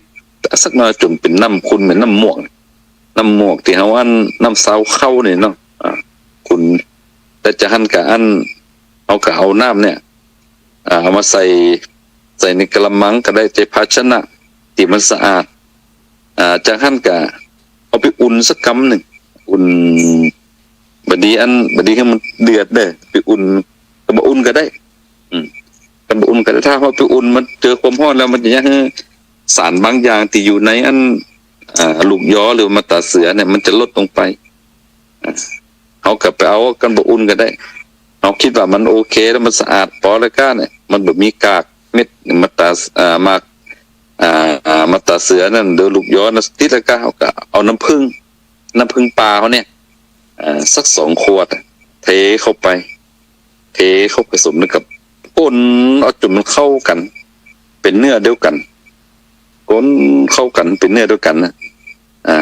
น้ำผึ้ง2 ขวดกับน้ำต้มน้ำลูกยอ10 ลิตรผสมกันไปนะจากนั้นก็เอาไปกรอกใส่ในหม้อใส่ในขวดกรอกใส่ในขวดปิดฝาเนี่ยเอาไปใส่ในตู้เย็นก็ได้หรือเอาวางไว้ตีมันแดดบ่ส่องบ่ถึงนะเพราะเอาอุณหภูมิที่มันบ่ร้อนเกินเนี่ยจากนั้นก็เอามากินกินมื้อเจ้ามื้อแลงเจ้าแก้วแหลงแก้วเจ้าแก้วแหลงแก้วลองพอเตะญาติโยมทั้งหลายเรื่องความดันสูงเนี่ยบ่เกิน3 วันจบเฮไปวัดได้เลยคนจะกินก็ไปหาหมอหรือว่าไปหาอสมมาวัดความดันให้กำร้อยความดันครับเป็นว่าโอ้ความดันสูงเนี่ยเอาลองกินพอ3 วันแล้วไปวัดพอจะได้ก็แล้วแต่มัดบอกได้เลยว่าความดันจะลดเข้าสู่โหมดปกติและหากว่าคนใดเจ็บคอเนี่ยเนาะเจ็บคอเปลี่ยนจะเป็นโรคเก้าที่หมอเป็นว่ากรดยูริกสูง แต่เนี่ยหัวมีสมาตึหัวมีตีนตีนเนี่ยมันปวดส้นแข้งส้นขามันปวดเนี่ยลองกินมากัน3 วันเนี่ยหายมันถึงหายปวดไปว่าเนี่ยโรคเก้าเบาหวานคนที่เป็นโรคอันเบาหวานเนี่ยลองมากันถ้าบอกว่าเบาหวานลูกไปหาไปตรวจพอคุณหมอบอกว่าเดี๋ยวนี้เริ่มน้ำตาลมันเกินที่เป็นกำหนดไว้เนิ่นเริ่มจะเป็นโรคเบาหวานละเอาขลงไปวัดพอแล้วก็ลองมากินพอแล้วก็3 วันไปตรวจกับ1เป็นหมอเป็นวัดกาน้ำตาลคน1เขาจะหันความผิดปกติเลยว่าโอ้ยมันลดแต่ว่าถ้ามันลดแล้วบ่จะบ่กินนะเขาก็จะกินเป็นปกติกับเขานะญาติโยมทั้งหลายกินเป็นปกติมื้อเจ้าเนี่ยตื่นเจ้ามาก่อนกินข้าวง่ายก็สักแก้วหนึ่งกินข้าวตอนสักแก้วหนึ่งแล้วก็อันก่อนนอนก็แก้วหนึ่งกันเนาะก่อนนอนก็แก้วหนึ่งกินเป็นปกติมันเหมือนเขาก็กินนั่นเขาบดีเข้าใจว่าเขากินยาเขาต้องบอกว่ากินเป็นกินอาหารเนี่ยกินก่อนกินก่อนเข้า15 นาทีหรือ1 ชั่วโมงก็ได้แล้วกับไปวัดเลยไปวัดพอวัดหาเรื่องกรดยูริกก็ดีน้ำตาลในเลือดก็ดีเนาะแล้วก็ความดันที่เขาเป็นอยู่ไปวัดพอประมาณ3 วันเนี่ยมันจะเข้าสู่โหมดปกติแล้วเขาก็เนี่ยกินเป็นปกติเป็นประจำเอาแห่งประการหนึ่งนั้นลูกย้อหรือมาตัดเสือเนี่ยมันเป็นยาอายุวัฒนะตัวสมัยก่อนอาตมาอยู่กับครูบาเนี่ยครูบาเพิ่นสอนว่าอันมาตัดเสือที่มันสุกเนี่ยเรามากินกับข้าวเย็นเนี่ยหมายความว่าข้าวสุกที่มันค่ำคืนเนี่ยเอามากินตอนเจ้าเพิ่นว่าข้าวเย็น1 ปันก็มาตัดเสือ1 แกนเนี่ยกระเทากินเนี่ยมันจะเป็นยาอายุวัฒนะมันจะไปเพิ่มเรื่องของพลังจะบ่อิดบ่เมื่อยและที่สำคัญนะอายุก็จะยืนยาวตัวนะเป็นว่าอายุจะยืนยาวตัวก็นั่นก็หันนั่นคนเฒ่าคนแก่ในหมู่บ้านตะมาเนี่ยสมัยเขาเป็นละอ่อนบ้านเฮามันยังบ่จะมีของครบของกินเป็นสมัยนี้แล้วสมัยก่อนมาตาเสือนี่ก็ถือว่าเป็นอาหารชนิดหนึ่งที่คนเฒ่าคนแก่เพิ่นเอามาเป็นยาสมุนไพรแล้วก็เพิ่นเอามาอันกินกับข้าวเย็นก็คือข้าวเหนียวที่มันผ่าน1 คืนนะเนาะ1ต่อกับ1 ปั้นข้าวเหนียว1 ปั้นกับเขาอันกับมัดตาเสือเหี้ยแกน1ตาเสือซุปกินกับโอ้มันถึงหม้อแตกหลายคู่หลายคนก็บอกโอ้กินบ่เป็นตาได้คือกินมาได้ใหม่ๆมันก็จะมีปัญหาพ้องแต่ว่าอันเฮากินไปกินมาเนี่ยมันจะเนี่ยเฮาลืดเนาะเนี่ยเฮาลืดเมื่อเฮาลืดเฮาลึงแล้วเฮาเกิดความเคยชินแล้วเนี่ยมันก็จะเป็นปกติเนี่ยอันเนี้ยเป็นนั่นก็มาบอกเราก็ซิบขึ้นกับคุณอยากประโยชน์ทั้งหลายในเรื่องของสมุนไพรใกล้ตัวถ้าหากว่าเฮาอันเอาใจใส่เอาหูใส่ใจฟัดเนาะแต่เฮาสนใจแล้วก็เฮาเอาของที่มันอยู่ใกล้ๆตัวเฮาเนี่ยรอบตัวเฮาเนี่ยเอามาเป็นยุกยาตาหัวมันก็จะช่วยเฮาได้ระดับหนึ่งแต่ทั้งนี้ทั้งนั้นน่ะเฮากับบดีคิดว่ามันเป็นยาทิพย์ยาจันทร์เฮาควรจะต้องเอาเทคโนโลยีบางสิ่งบางอย่างเข้าไปตรวจไปวัดอย่างเช่นว่ากันจะบอกว่าค่าตึงไปตรวจละอสมเปิ่นประชาสัมพันธ์ว่าวันอาทิตย์นี่จะมีการตรวจหาเบาหวานเด้อค่าตึงบ่ตรวจละเพราะว่าค่ากินนั้นมาตาเสือกับเขาเลยบ่ได้นะต้องไปตรวจเขาจะได้รู้ว่าของเขามันลดก็หรือว่ามันเพิ่มขึ้นถ้าว่ามันลดแต่ลดมันนักเตี้ยเขาก็จะได้กินแบบต่อเนื่องแล้วก็ถ้าว่ามันลดลงสู่โหมดปกติเขาก็จะได้ลดระยะเวลาของการกินอย่างเช่นว่ากินถึงวันเขาอาจจะลดมาเป็นจากกินวันละ3 ครั้งอาจจะลดมาเป็นวันละ2 ครั้งการลืมหรือวันละเตื้อวันละครั้งการลืมตั้งแต่อันการนักการหลายลูกคนตัวผัวคนใจอย่างเนี้ยบางทีมันก็เนี่ยเขาหลงลืมพวกนี้เขาก็จะได้ กินลดปริมาณการกินลงอันนี้ก็เป็นการบอกเล่าก็ซิบในส่วนของสมุนไพรใกล้ตัวเพราะว่าอันเนี่ยของว่าอันเขาไปเพิ่มมูลค่าเพิ่มมูลค่าให้กับทรัพยากรที่เขามีอยู่ซึ่งมันมีคุณค่ากับเขาอยู่แล้วเพราะว่าอันพืชเหล่านี้มันเป็นพืชอาหารแต่ว่าคนสมัยนี้มันเขาบ่ได้มีความรู้เรื่องเหล่านี้เขาก็เลยบ่หันคุณค่าเมื่อบ่หันคุณค่าก็มามองหันพืชเหล่านี้มันไร้ค่าเมื่อหันนั้นสิ่งเหล่านี้มันไร้ค่าคนก็ไปติดในเรื่องของความคนห้องว่าเนี่ยก็คนสมัยนี้ไปติดสุขเนี่ยติดสุขชอบสะดวกมักง่ายและก็ทำลายสุดท้ายกับสิ่งดีงามที่เขาเคยปลูกเคยฝังเคยสั่งเคยสอนมาเนี่ยเขาก็จะไม่ได้หันคุณค่าของมันเมื่อไม่ได้หันคุณค่าก็ที่จะเอามาเพิ่มเป็นมูลค่าได้เนี่ยมันก็ยังมันยังเขานี่ไม่ได้เข้าถึงโอกาสนั้นด้านถ้าว่าเขาหันคุณค่าของสิ่งเหล่านี้เขาจะเอาความรู้ที่ผ่านกระบวนการนี้นัวเอามาทำมาสร้างมูลค่าซึ่งหากว่าทันใดอันคิดว่ารวมกลุ่มรวมก้อนกันได้เนี่ยอยากจะทำน้ำมัตตาเสือน้ำลูกยอพร้อมดื่มโดยผ่านกระบวนการผลิตที่มันถูกสุขอนามัยโดยมีอันตั้งคนที่เป็นมีความรู้ด้านสาธารณสุขด้านโภชนาการมาเป็นที่ปรึงป้าปรึกษาหารือเนี่ยมันก็จะเป็นเรื่องที่ดีที่วัดเขาก็ทำอยู่ญาติโยมทั้งหลายที่วัดก็ทำหลายอย่างอยู่ทำหลายตัวอยู่ทำหลายตัวบอกว่าจะเป็นเรื่องของชาสมุนไพรที่หาได้จากพืชง่ายๆชาสมุนไพรและก็น้ำดื่มสมุนไพรโดยเฉพาะน้ำดื่มที่ได้จากพืชแล้วเนี่ยน้ำลูกยอน้ำไผ่พร้อมดื่มน้ำไผ่ที่จากเก้าไผ่ที่เขาปลูกอยู่ตามให้หัวให้ปลายนาตามให้ตามสวนเนี่ยเขาจะล้อเอากาเก้าไผ่มาใช้ประโยชน์มันก็ดีเขาจะล้อไปขึ้นไปขายมันก็ได้บัดดังใจเขาจะล้อเอาไปกินนอก็มีนักเกินเขาก็ไปเจาะเอาสว่านไปเจาะเอาน้ำไผ่มาทำเป็นน้ำไผ่พร้อมดื่มถามว่าน้ำไผ่เนี่ยมันคุณประโยชน์มันคืออย่างเดี๋ยวรอบหน้าเนาะรอบหน้าที่ทราบว่าพระคุณท่านเป็นได้ถวายเวลามาก็จะได้มาเล่าฟังว่าวิธีในการเจาะต้นไผ่เพื่อจะเอาน้ำไผ่เนี่ยเอาจะเจาะจะได้พองเมื่อเขาได้น้ำมาแล้วเขาคนทำจะได้พองน้ำไผ่แล้วคุณสมบัติของน้ำไผ่ได้จากต้นไผ่เนี่ยมันจะไปเนี่ยให้สุขภาพร่างกายของเขาเป็นจะได้พอง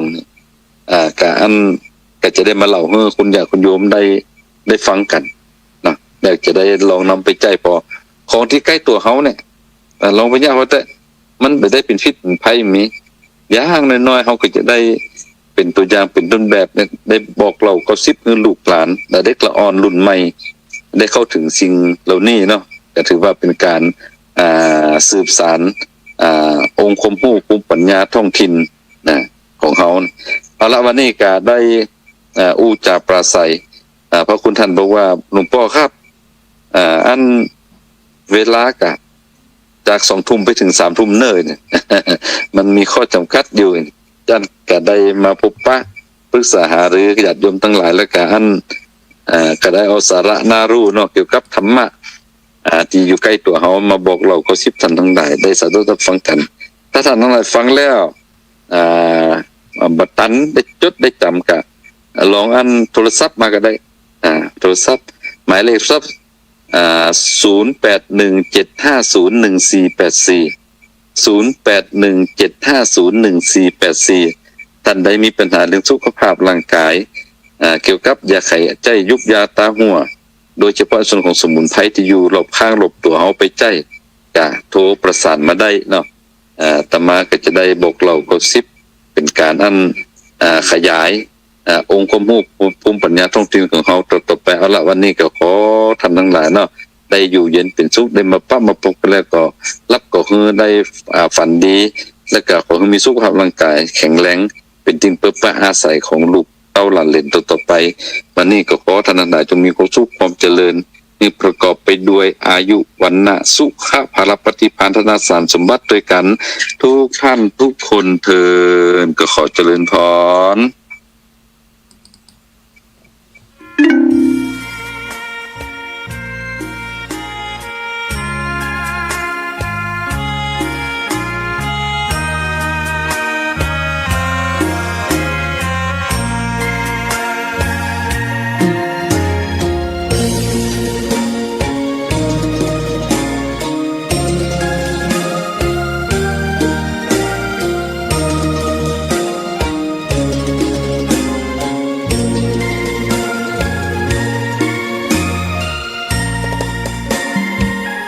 ดอกบัวดอกหนึ่งพึงใจไว้เพื่อบูชาแด่องค์พระศาสดาสัมมาสัมพุทธเจ้ามีความงามเงียบไม่เปรียบเทียบเขาเทียบเราใครมองไม่งามช่างเขาแต่เจ้าก็คือดอกบัวด้วยความสัตย์ซื่อยึดถือความดีเป็นหลักใครรักไม่รักก็ไม่จมปลักมองมัวเมื่อโผล่พ้นน้ำก็เห็นความงามในตัวไม่ยึดติดในตมชั่วขอเป็นดอกบัวดอกเดียวใครไม่มองว่าบัวงามเด่นแต่บัวก็เป็นดอกบัวทุกวันอย่างนี้ไม่อยากเด่นดังแต่มุ่งหวังในทางเด่นดีเกิดมาเพื่อสร้างบารมีถวายชีพนี้บูชาดอกบัวดอกน้อยเฝ้าคอยคนที่ใจบุญมาโอบเอื้อเกื้อกูลรู้ค่าของบุญเก็บบัวขึ้นมาเพื่อสร้างความดีและเสริมบารมีดังว่าใช้ดอกบัวนี้บูชาพระสัมมาสัมพุทธองค์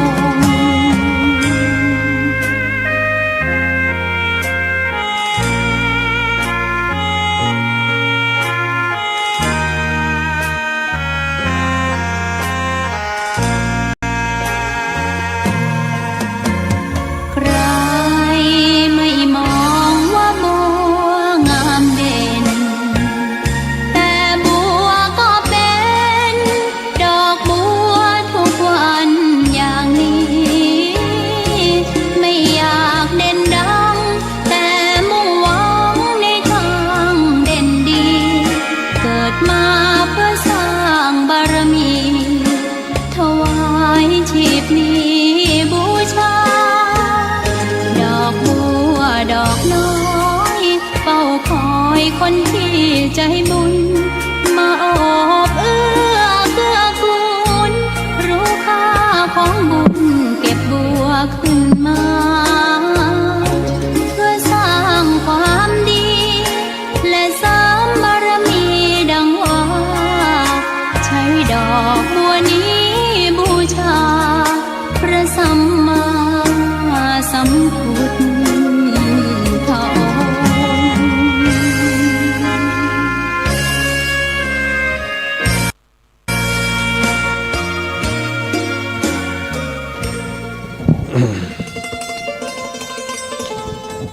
์ ศรัทธาญาติโย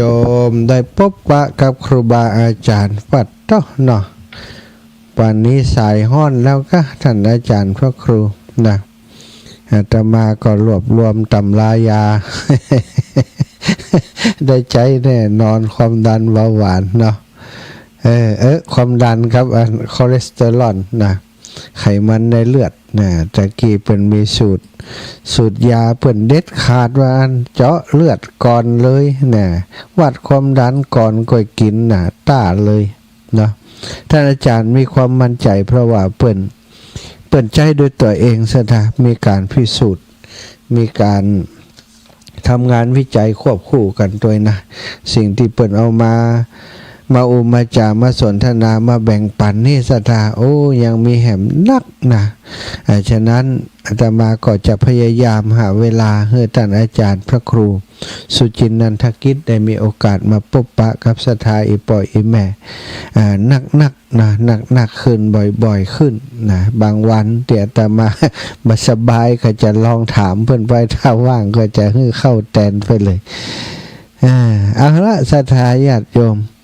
มปล่อยโยมแม่ตั้งหลายก็เมินนานอาทิตย์หนึ่งมาพบปะกันวันเดียวได้1 ชั่วโมงต่อวันก็พอจะได้หายคิดถึงกับศรัทธาญาติโยมมีปล่อยอีแม่ตั้งหลายพี่น้องตั้งแม่สายพี่น้องตั้งเมืองพานพี่น้องตั้งพะเยาเนาะพี่น้องตั้งเมืองน่านเมืองน่านพี่น้องต่างเมืองแป่พี่น้องต่างลำปางหลายพื้นที่หลายอำเภอก็ได้ฟังในช่วง20 นาฬิกาถึง22 นาฬิกาเวลาอื่นก็บ่ค่อยได้ฟังกันเพราะว่าสัญญาณไปบ่ถึงพ่องเนาะเครือข่ายที่เชื่อมโยงไปบ่ถึงก่อนที่จะนำสารธรรมมาอุจามาแบ่งปันกับศรัทธาโยมพ่อโยมแม่ทั้งหลายวันนี้ก็จะขออย่างนี้มาแล้วโอ้มาเจ้าตาแต่เนอะ มาเอาเตือนนะเดี๋ยวฝ่ายที่โทรมาตาเตือนนะถ้าจะมาทับโทรศัพท์ต้นชั่วโมงนี่ก็ได้อู้อย่างเนาะอีแม่อดเอากำเนอะใครรับก็รับไปก่อนเดี๋ยวก็ตื่นมาตอนเตี้ยแต่มาเปิดสายกันแล้วกันบางพ่องโทรแล้วเล่นจะรับนี่ นะฟังแต่ก่อนที่จะนำสารธรรมมาสนทนาอูจากับศรัทธาโยมพ่อโยมแม่ทั้งหลายก็จะได้ขออนุโมทนาขอบคุณ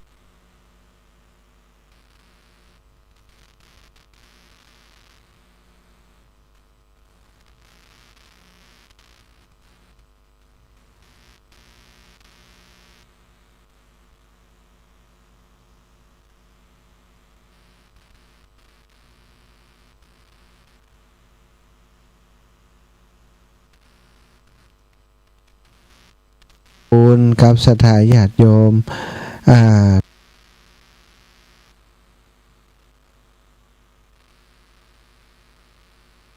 ตั้งหลายที่ได้ส่งปัจจัยมาร่วมบุญในงานวันเป็นตาดิมม่วนอีปอยอีแม่ทั้งหลายเตรียมงานเตรียมสถานที่ฝนก็ห้ามวันค่ำเนาะวันงานก็ห้ามตั้งแต่ตอนเจ้าดีว่าข่อยขวายมามันก็ยุดเนาะขอบคุณนะอีปอยอีแม่ศรัทธาญาติโยมพี่น้องติเวียงปะเป้าก็ดีเชียงใหม่ก็ดีพี่น้องต่างเมืองแปะวังชิ้นนะพี่น้องต่างเมืองน่านหลายตีหลายแห่งพี่น้องตั้งแม่สายด้วยนะแม่อำพรแสบบูพี่น้องตั้งเมืองงาวแม่ย่าอารีพันธ์ศรีวิริยะใหม่ศรัทธาญาติโยมจากปนเนตรธรรมขันธ์จากพะเยาได้มาช่วยเตรียมงานได้มาพูดที่ตาล้ายอย่างอีปอเนาะทำหน้าที่แทนคนพะเยาเนื้อตึงเมือง พะเยาก็ฟังกันหลายแต่คนที่มาช่วยงานโยมปนเนตรธรรมขันธ์ก็ถือว่าเหมือนกับคนในครอบครัวมีงานที่วัดบรรพตสถิตอีปอมาช่วยตลอดนะศรัทธาพี่น้องต่างเวียงปะเป้านี้มากันหลายโดยหลวงปู่พระครูปฏิภาณธรรมทินเอาโรงทานมาช่วยในงาน2-3 อย่างข้าวพัดขนมครกกล้วยทอดหน่อยหลวงปู่แล้วก็กาแฟสดนี่หลวงปู่พระครูปฏิภาณธรรมทินก็ถือว่าเป็นป่อคนหนึ่งของอาตมาเนาะที่เมตตาดูแลสั่งสอนอบรมทุกอย่างหลวงปู่เนาะได้เมตตาอาตมาเป็นอย่างยิ่ง ก็ได้มาเป็นสงฆ์พิธีเป็นประธานในพิธีในงานสืบชะตาหลวงวันสืบชะตาในวันนั้นท่านอาจารย์พระครูชลทานพิทักษ์ครูบาอาจารย์ที่อาตมาเคารพนับถือครูบาอาจารย์ผู้มีความเสียสละที่ยิ่งใหญ่ทำงานเพื่อประโยชน์ของพระศาสนาทุกวันได้ช่วยสงเคราะห์อนุเคราะห์กับหน่วยงานองค์กรต่างๆท่านอาจารย์ก็สละเวลามาปัดงานอื่นหมดมาทำพิธีต่างๆตามเหตุหอยโบราณประเพณีล้านนาที่ท่านอาจารย์เปิ่นสืบต่อห้ำเฮียนมาจากครูบาอาจารย์บอกว่าสะเดาะเคราะห์ต่อชะตาปัดเคราะห์ปัดภัยสู่เข้าเอาขวัญหมดทุกอย่างบ่ฮู้จะว่าจะได้เป็นกรรมที่จะขอบคุณได้มีแต่หัวใจที่กราบไปลงแทบเท้าแทบบาทของครูบาอาจารย์ทุกรูปทุกองค์บัดเต่าแต่นั้นก็ยังมีศรัทธาพ่อแม่พี่น้องอีพ่ออีแม่ที่บ่ได้มาอยู่ตั้งบ้านตั้งจองฝากปัจจัยโอนมา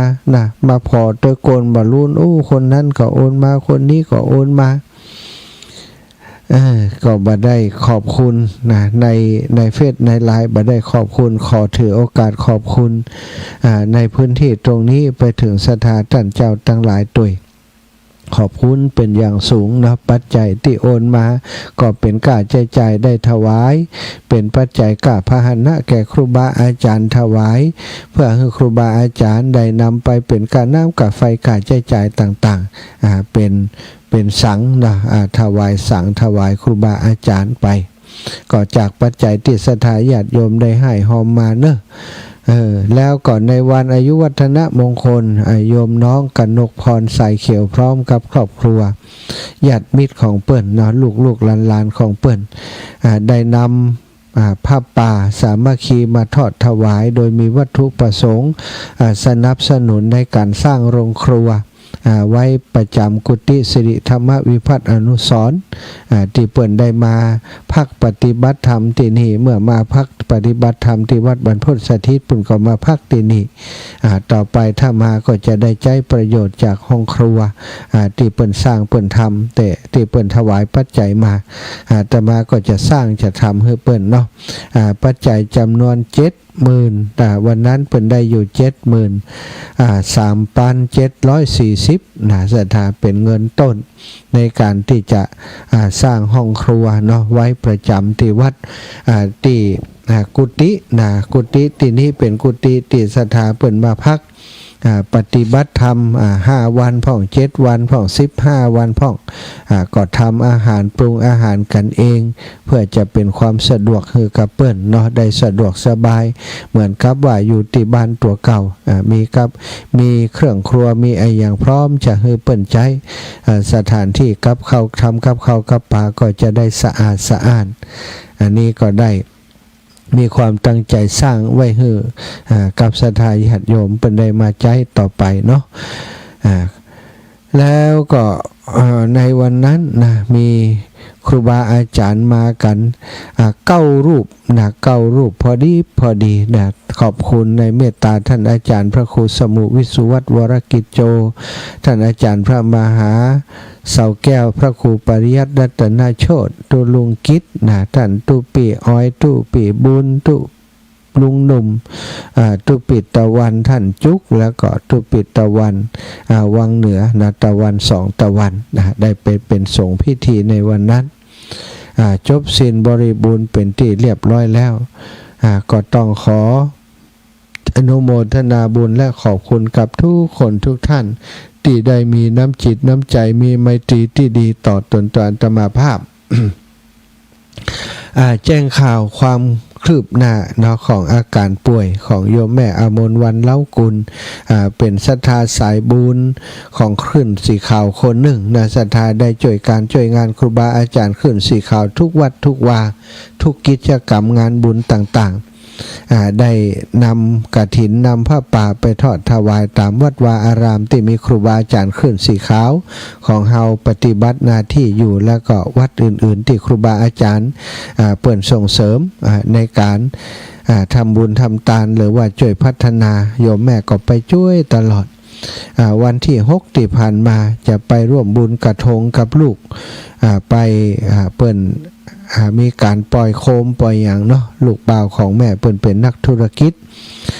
ก็จะไปกับลูกก็แต่งเนื้อแต่งตัวเห็นน้อยไปทำผมเสร็จ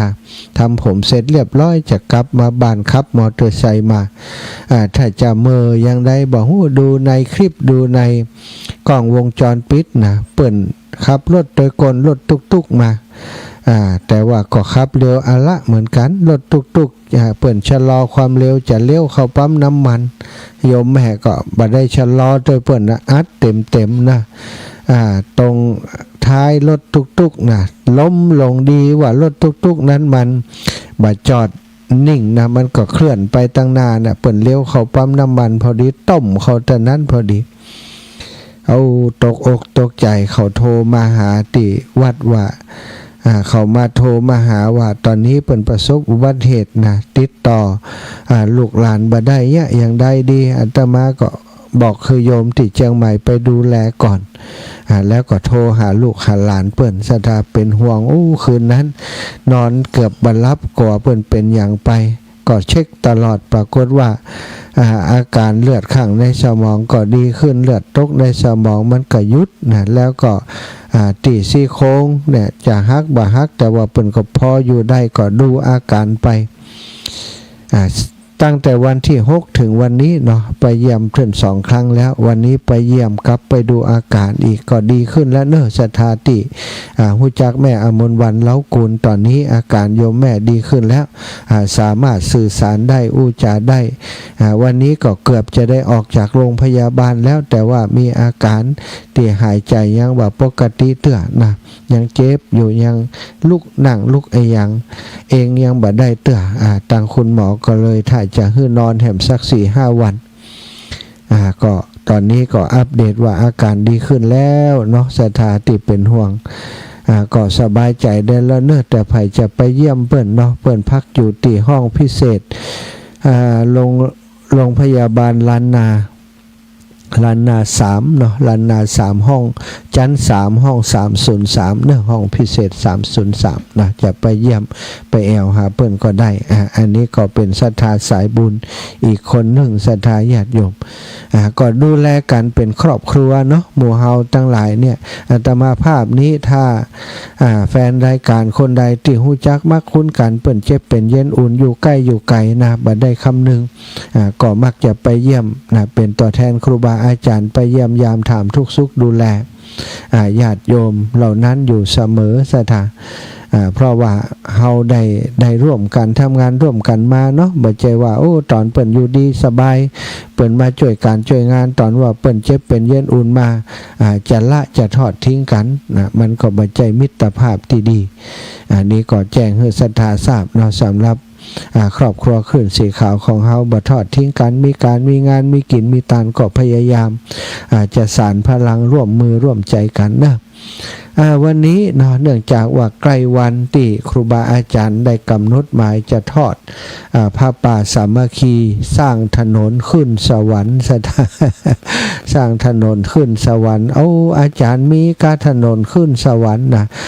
สวรรค์ก็คือสถานที่ที่อยู่แล้วสุขสบายนะเป็นสถานที่คนมีบุญขึ้นไปอยู่นะนั่นก็คือทำถนนขึ้นไปสำนักสงฆ์ที่พักสงฆ์วัดในอนาคตไปหน้าวัดสำนักสงฆ์แม่ลองใต้ที่พักสงฆ์แม่ลองใต้ตำบลแม่ลองใต้อำเภออมก่อยจังหวัดเชียงใหม่ซึ่งท่านอาจารย์พระครูกัลยาณประโมทมีลูกศิษย์ลูกหาซึ่งเป็นชนเผ่าอยู่ในหมู่บ้านนั้นนะเป็นเผ่าปะปากยอแล้วก็เป็นชนชาวพุทธนะชาทาเป็นพุทธบริษัทเป็นชาวพุทธทั้งหมู่บ้านเลยมีอยู่หมู่บ้านเดียวที่เหลือนอกนั้นไปเข้าศาสนาอื่นหมดแล้ว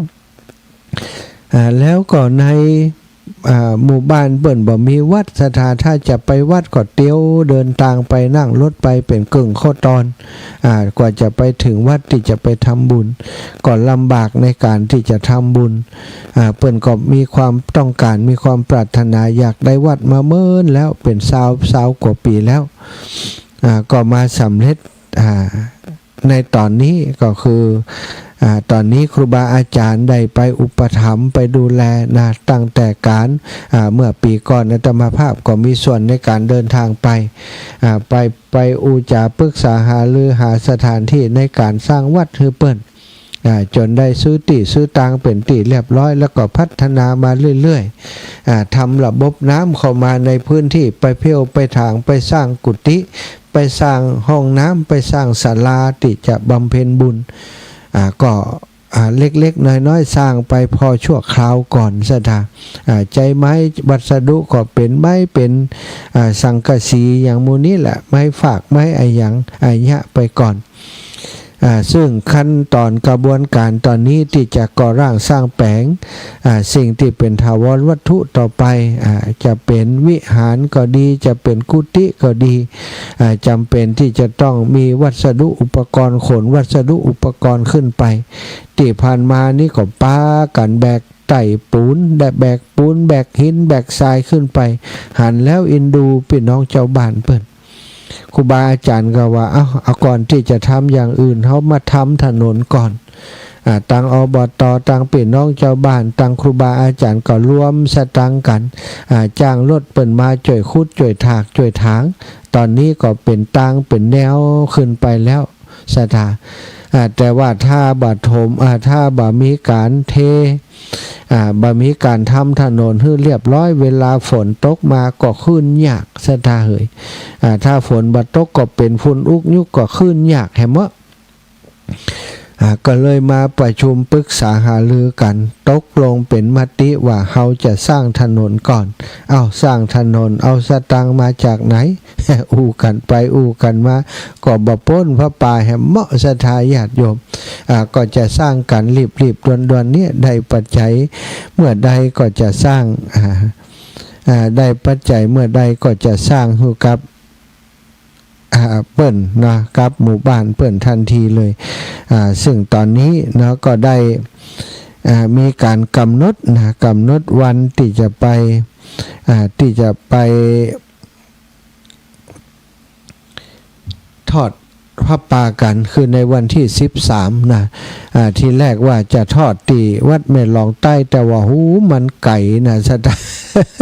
แต่สถาไปนี่ตายแน่เลยต้องนอนพุ่น1 คืนนะไ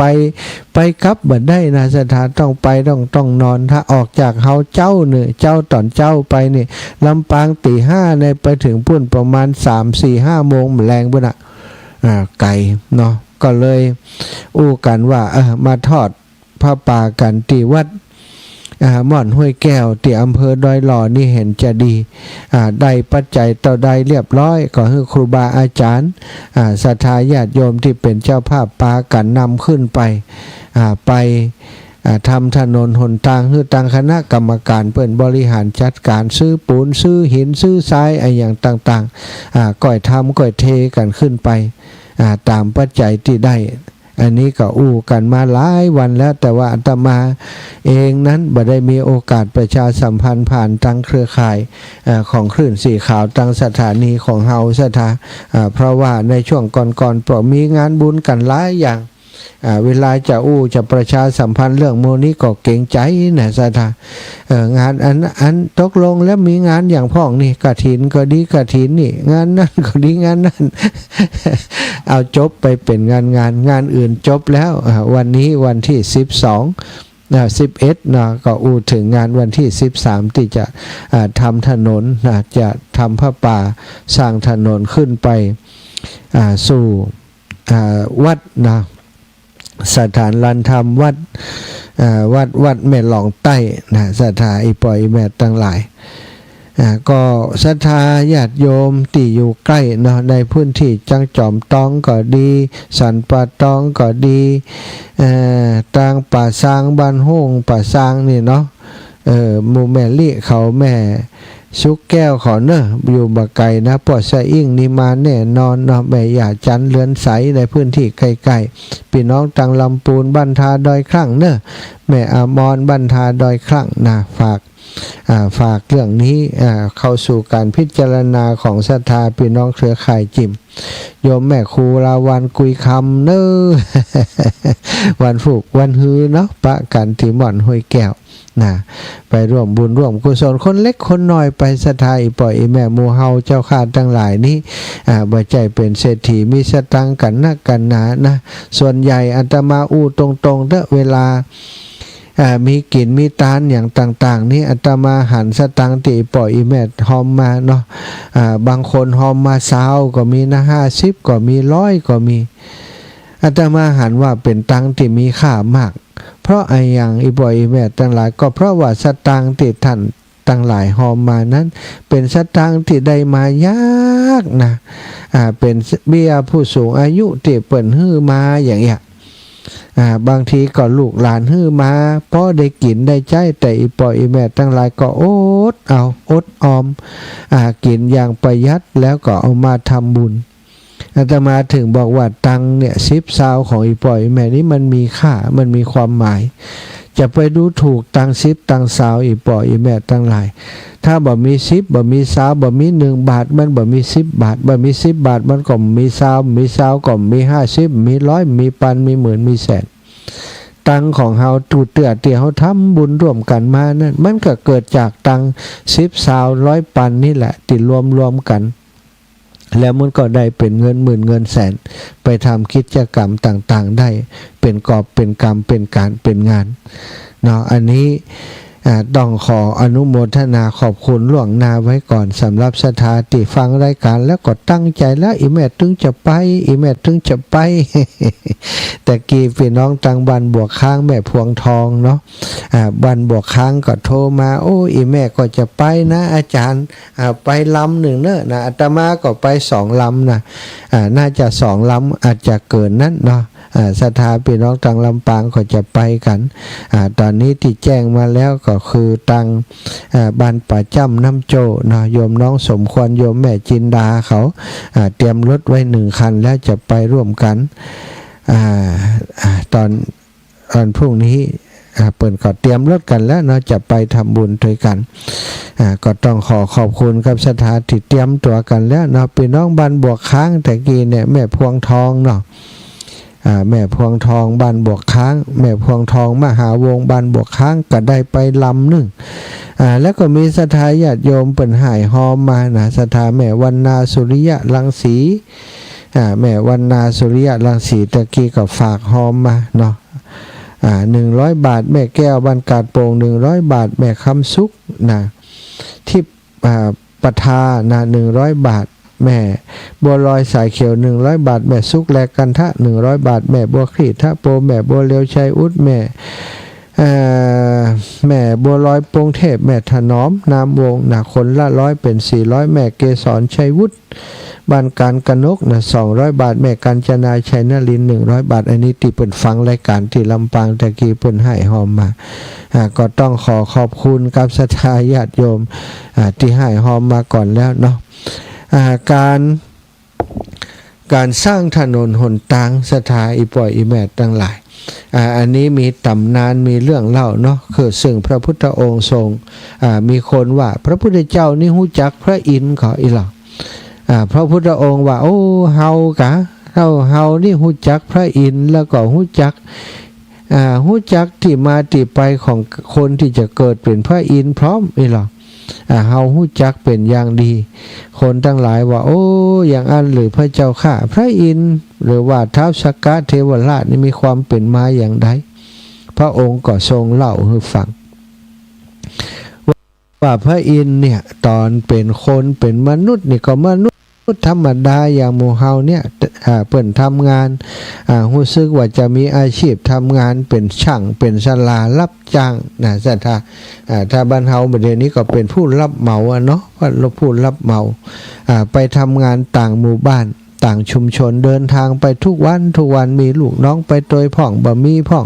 ไปคนเดียวพ่องไปด้วยกันหลายๆคนพ่องระหว่างเดินทางจากหมู่บ้านเปิ่น ทำงานเนี่ยบางเตื่อบางทีต่างมันเลี้ยวรถโคตรเคี้ยวนะต่างเป็นหลุมเป็นบ่อ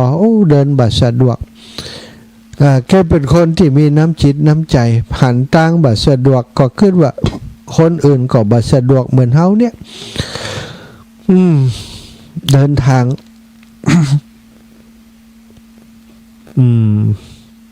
เวลาเดินทางก็สะดุดหกล้มผ่องเดินโดนใส่ต่อไม้โดนใส่ก้อนหินบางเตือก็เป็นหลุมเป็นบ่อเป็นโม่งศรัทธาแข่งปลาเล็ดมองผ่องอย่างผ่องอย่างกะแทนที่จะไปตรงๆผมเป็นบวกเป็นน้ำก็ต้องอ้อมต้องเลี้ยวไปมัคคะมานพคนนี้หันอย่างอันก็ขากลับบ้านแบกขาบกมาโดยศรัทธากลับบ้านเลิกจากงานมาแล้วแบกขาบกมาโดยบกมากำน้อยหนทางตานี้เป็นหลุมเป็นบ่อบกดินเข้าถมเพี้ยวพัดปัดกวาดพอคือมันโล่งเวลาเปิดเดินทางน้ำก็ดีต่อไม้ก็ดีจะได้บักก้องบักเกี่ยวเสื้อผ้าของคนเดินทางน้ำที่มันงุ่มมันงำหนทางก็ตัดออกพอคือทางมันโล่งเตียนสบายเนี่ยสัตว์แทนที่จะอ้อมไก่ก็เดินตรงไปประหยัดเวลาแหมนักวะ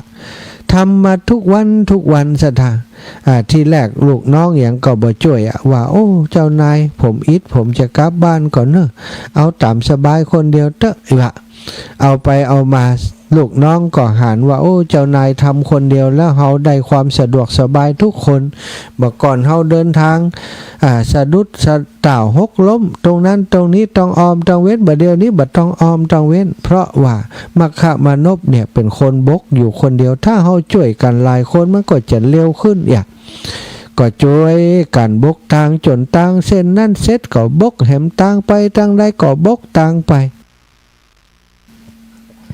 ระหว่างที่วันหยุดวันที่ไม่ได้ทำงานก็ไปทำงานเต็มเวลาไปบกหนทางที่เปิ่นเดินทางให้คนต่างหลายได้รับความสะดวกพอดีไปหันต้นไม้มีหล่มมีเงาตอนนี้เพี้ยวพัดดีๆนี่หนังพักผ่อนก็สบายแล้วนี่ไปเพี้ยวไปพัดสถานเพี้ยวพัดเป็นหล่มเป็นเงามีขอนมีไม้มานั่งพักผ่อนสถานที่สะอาดโล่งเตียนคนเตียวตางมาหารสะอาดหลงเตียนก็ไปนั่งไปพักมัคคะมานพตัวเองเป็นคนเพี้ยวบ่ได้นั่งได้พักสักคำก็ไปเพี้ยวตีใหม่ไปเพี้ยวตีไหนก็มีคนไปพักสถาน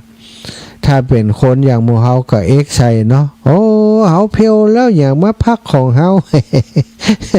เฮาเพี้ยวเฮาพ่มได้พักคนเดียวแต่ว่ามัคคะมานพคิดแหมอย่าง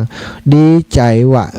ที่เฮาเพี้ยวเฮาพัดเปิ่นได้พักได้ยั้งได้สบายได้รับความสะดวกเพี้ยวต่อไ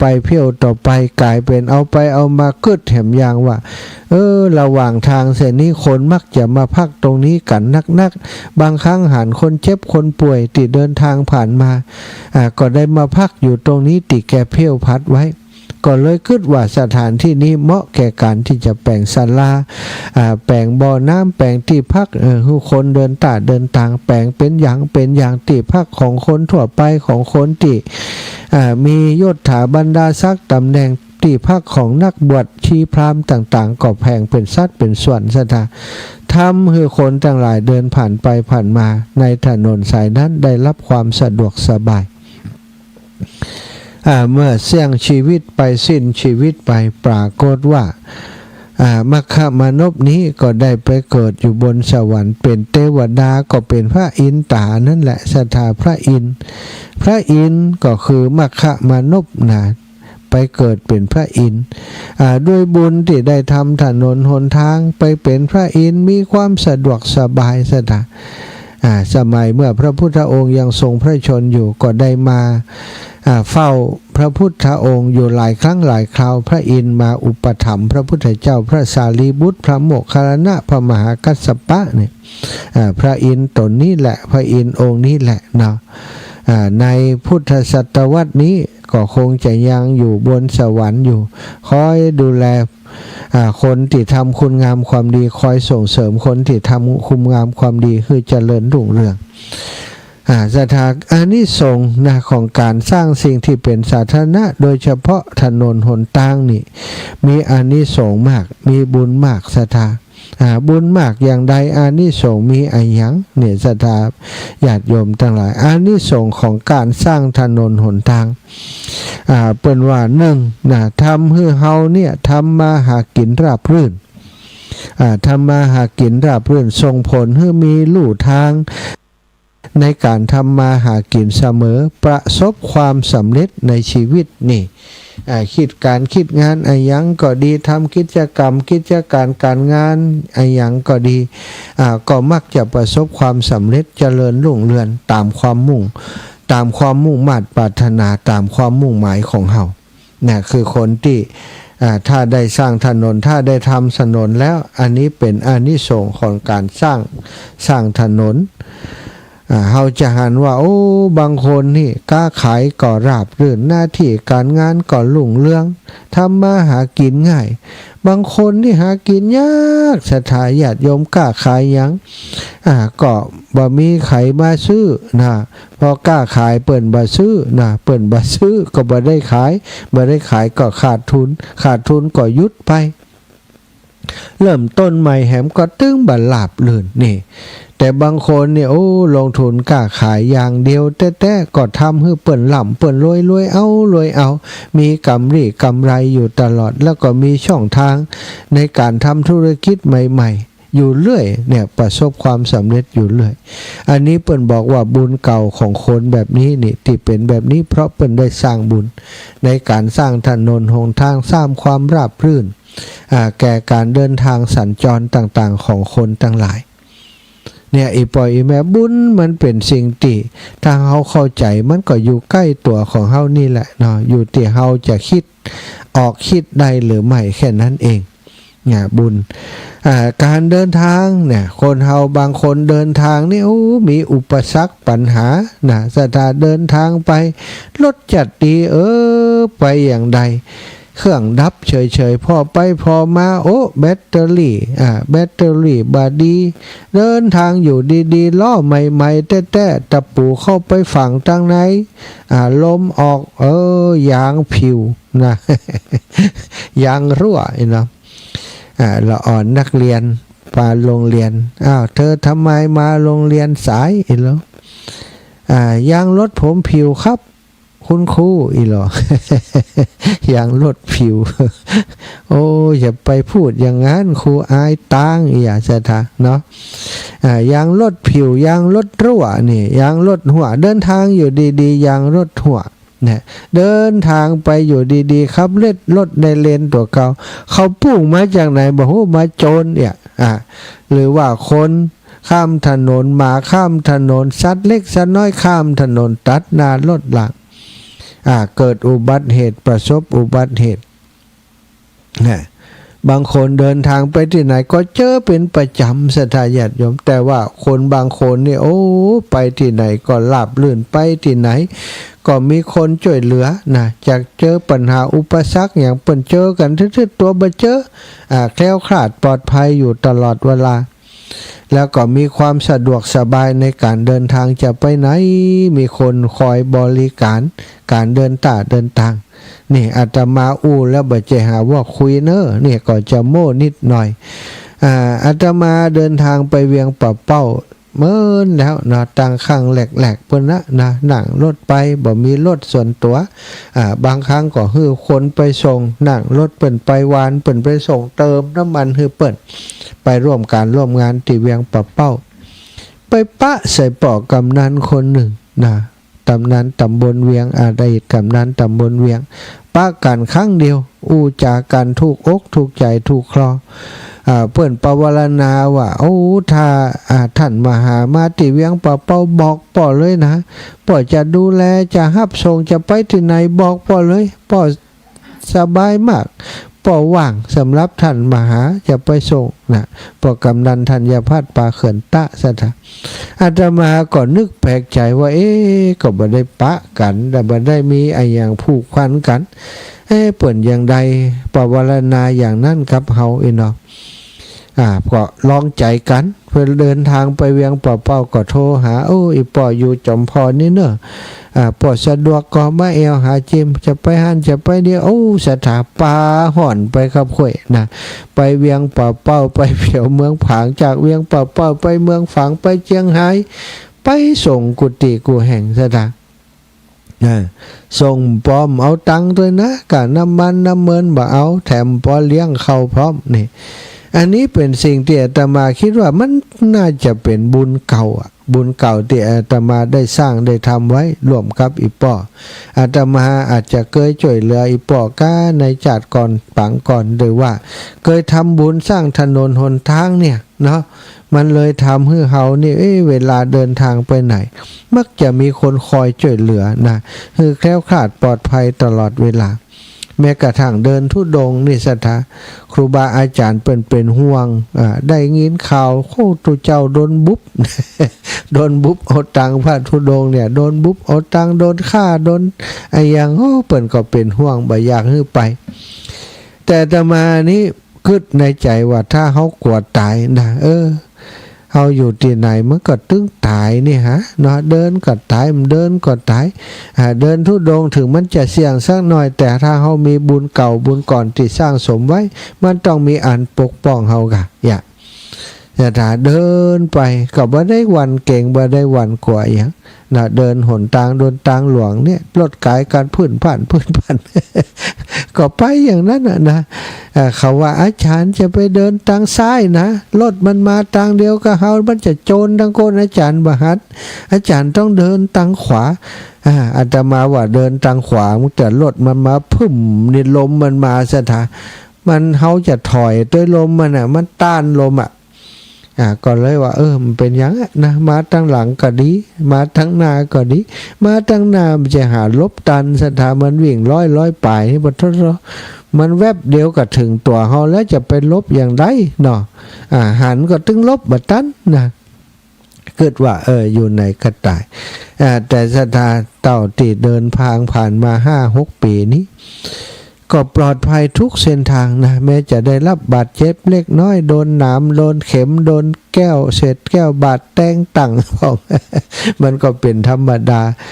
แต่โดยทั่วไปก็คือปลอดภัยนะในการเดินทางอันนี้น่าจะเป็นอานิสงส์ที่ได้สร้างสมในการช่วยเหลือในการสร้างถนนหนทางสร้างความสะดวกสบายให้คนอื่นมาก่อนเนาะแล้วก็อันนี้ส่งอีกอย่างหนึ่งข้อที่3นี่คนที่มักจะทำด้านอย่างมักจะมีความเจริญรุ่งเรืองในหน้าที่การงานมีความก้าวหน้ากว่าคนทั่วไปบ่มีสิ่งใดมาคัดขวางชีวิตดำเนินชีวิตอย่างราบรื่นตลอดเส้นทางความเจริญรุ่งเรืองใครก็ต้องการใครก็ปรารถนาศรัทธาคนทำงานอายุราชการเท่ากันจบมาอย่างเดียวกันทำไมคนที่ขึ้นเป็นหัวหน้าถึงมีคนเดียวทางที่ความรู้ก็มาอย่างกันมีอย่างกันอายุงานก็อย่างกันแต่ทำไมเวลาเป็นหัวหน้าขึ้นมาเป็นหัวหน้าตำแหน่งนั้นทำไมถึงเป็นคนนั้นเนี่ยทำไมเขาเจริญกว่าคนอื่นอันนี้ปฏิเสธมาได้ว่าเป็นบุญของเปิ่นบุญที่สร้างใหม่บุญที่สร้างเก่ามันมีส่วนผลักดันให้เขาขึ้นไปอยู่ในตำแหน่งนั้นไปสู่ความเจริญรุ่งเรืองเป็นที่ยอมรับของเปิ่นฝูงบ่มีภัยมาคัดขวางทำงานราบรื่นสะดวกสบายนี่อานิสงส์ของการสร้างถนนนะสถาแล้วก็มีผลดีต่อจิตใจช่วยให้เราพบปะแต่สิ่งดีๆและหากชีวิตพบทางตันเนี่ยเขาจะมีบ่อยๆพบทางตันบางเตืออีปล่อยอีแม่ทั้งหลายนอนขึ้นแล้วขึ้นแหมจะยะอย่างใดเรื่องนี้จะแก้ไขปัญหาอย่างใดเอาไปเอามามันก็มีอันมาบ่องมาป่องมาผิวมาจ่วยแก้มาจ่วยไขสิ่งที่มีปัญหาที่เรียกว่าเป็นทางตันนั้นทำให้มีช่องทางทำให้มีแสงสว่างเกิดขึ้นอันนี้ก็เกิดจากทำให้เกิดจากการที่เราได้ทำบุญมาก่อนสถาช่วยให้มีแสงสว่างเกิดขึ้นช่วยให้เราได้หันทางออกของปัญหานั้นๆของสิ่งนั้นๆที่เกิดขึ้นอันนี้ก็เป็นอานิสงส์อย่างหนึ่งของการที่เรา ได้สร้างถนนหนทางได้ทำบุญในการสร้างถนนหนทางความสะดวกสบายให้คนอื่นแล้วหนทางสุดท้ายศรัทธาอานิสงส์สุดท้ายซึ่งเป็นเป้าหมายในชีวิตของทุกๆคนนิพพานะปัจจโยโหตุนะเป็นปัจจัยแห่งพระนิพพานเชื่อว่าการสร้างถนนนั้นสามารถเป็นหนทางไปสู่พระนิพพานได้พระพุทธเจ้าทุกพระองค์เป็นโพธิสัตว์อยู่นี่ได้สร้างถนนหนทางพุทธเจ้าเกือบจะทุกพระองค์ได้เป็นมัคคะมานพได้เป็นพระอินทร์มาก่อนเหมือนกันนะศรัทธาได้สร้างบุญแบบนี้ดังเพียวได้ทางได้สร้างทางแบบนี้นี่ศรัทธาการจะเอาบุญนั้นบางเถื่อมันเป็นเรื่องง่ายๆแต่คนเฮาคิดว่าอันมันเป็นหน้าที่คนนั้นคนนี้บ่ใช่หน้าที่ของเฮาจะไปทำเนี่ยอย่างอาตมากับลูกศิษย์ลูกหาพระสงฆ์องค์สังฆเจ้าที่วัดบรรพตสถิตนี่ศรัทธาถนนที่เข้าวัดเนี่ยมันเป็นหลุมเป็นบ่อก็เดี๋ยวก็ปากันเอาหินคลุกไปถมเอาอย่างไปถมไปเทหื้อนะอยู่ได้บ่เมินมันก็เป็นแฮมละนะเพราะว่ารถบรรทุกนักมันผ่านก็ไปทำแฮมทำอยู่อย่างเนี้ยเทศบาลอบต.เปิ่นก็หันพ่องบหันพ่องเปิ่นก็จะรงบใหญ่ก็ไม่ได้หัวจะได้นั่นนะ ถนนก็เป็นหลุมเป็นบ่ออยู่อย่างนั้นนะบางครั้งบางทีก็บ่อยากจะบอกเนาะหันกันอยู่แต่ว่าเปิ่นบ่ได้มาจัดการบ่ได้มาทำนะก็บ่ฮู้จะว่าอย่างใดละแล้วแต่ไผมันเอาหูไปนาเอาตาไปไล่ก็วันหน้าก็จะเป็นอย่างนั้นนะก็เอาหูไปนาเอาตาไปไล่หูตามันก็อยู่ไล่อยู่นาบนนะบ่ต้องนี้นะก็ทำไปทำอะไรอย่างใดก็ทำไปศรัทธานะก็หอมกันคนเล็กคนน้อยเนอะอีปล่อยอีแม่ใกล้ครูบาอาจารย์รูปใดเจียงไฮ้ก็หลวงปู่ก็จะไปเนอะท่านพระครูปริยัติรัตนโชติท่านอาจารย์มหาเสาแก้วก็จะไปนะท่านครูบา40,000นี่บ่แน่ใจจะไปก็ไกลครูบาอาจารย์รูปใดก็ไปหาที่รูปนั้นฝากปัจจัยเปิ้นไปคน10คน20ก็ได้แล้วอีปล่อยอีแม่ไปให้ไปหอมกันแต่ว่าเปิ้นกองบุญ250นี่นะ250ต่อ1กองบุญที่เปิ่นลงประกาศท่านเนาะแต่ว่าเฮาบ่ถึง250หรือว่านักกว่านั้นก็แล้วแต่ไผมันเนาะได้ให้ได้หอมกันไปคนละเล็กละน้อยถ้าไผไปได้ก็เรียนเชิญเจริญปอนไปพบปะกับครูบาอาจารย์หลายรูปหลายองค์เนอะหนึ่งในนั้นท่านอาจารย์พระครูอภิวัฒนวิกรมหลวงพ่อท่านพระครูกัลยาณปราโมทย์ท่านอาจารย์วรรณชัยชยานันโทท่านอาจารย์พระครูสถิตสารคุณหลวงพ่อพระครูสังวรศิลาภิลักษ์ท่านอาจารย์พระครูวรธรรมนาถสามเณรลักษณ์นี่ก็ไปนี่ไปกันหลายรูปหลายองค์เนอะท่านอาจารย์วัดหลิการามก็จะไปนะอยู่อินเดียพุ่นมาตันวะนะอาจารย์ นะอัตมาภาพนะท่านอาจารย์พระครูสมุวิศวัตวรกิจโจหลวงปู่ใหญ่แห่งโลกหลวงปู่พระครูปฏิพันธ์ธรรมทินท่านพระครูชลทานพิทักษ์ก็จะไปร่วมกองบุญกองกุศลด้วยกันฝากรูปใดองค์ใดไปก็ได้หรือว่าถ้าบ่ฝากก็ไปด้วยกันเนาะเอาละจะปั่นเวลาให้ศรัทธาญาติโยมได้โทรเข้ามาเนอะ0808844173 0808844173อ้าวศรัทธาญาติโยมโทรกันได้แล้วตะกี้ปิดเครื่องปิดเสียงไว้ยังเปิดแล้วนะอย่างใด ปิดโทรศัพท์ไว้เพราะว่าเปิดตะกี้ศรัทธาญาติโยมตันอย่างครับเดี๋ยวมันโทรเข้ามาเนาะ0808844173นะระหว่างที่รอศรัทธาญาติโยมโทรนะก็ที่วัดบรรพตสถิตนะอาตมาภาพเองตอนนี้ได้สร้างโรงครัวเนาะสำหรับประจำไว้กับกุฏิสิริธรรมวิพัฒน์อนุสรณ์ศรัทธาเพิ่นก็ช่วยกันอาตมาจะใจเสาอยู่12ต้นนะแล้วก็บวก3 14 15 16ต้นเนาะเปิ้นก็ช่วยกันคนต้นต้นละ500บาทตอนนี้เหลือแห่มประมาณ 3-4 ต้นศรัทธาท่านใด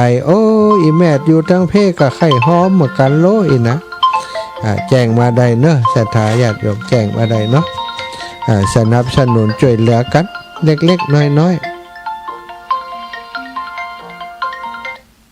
เจริญพร ไหว้สาเจ้าท่านพระมหา แม่จะ เนาะแม่อามอนเจ้า เดี๋ยว ไปกะ อยู่หิมหันอ่ะ ไหน อีแม่ยุ่มเจไก่เหรอ บ้านอะไรอย่างก็ แม่อา แม่ มอน ฟังมา วัดบ่อนห้วยแก้วอ่ะแม่ อ๋อบ่ให้แก้ว ม มันน่ะมีจมูกไปก็แม่จะหอมไปเอา ไปเด้อก็เติงหา บอกเจ้าหมูอาจารย์ก็เติงหาอีกนะ ก็อัน วันที่อย่างนะที่ไป วันที่13อีแม่ 13 เดือนเนี่ย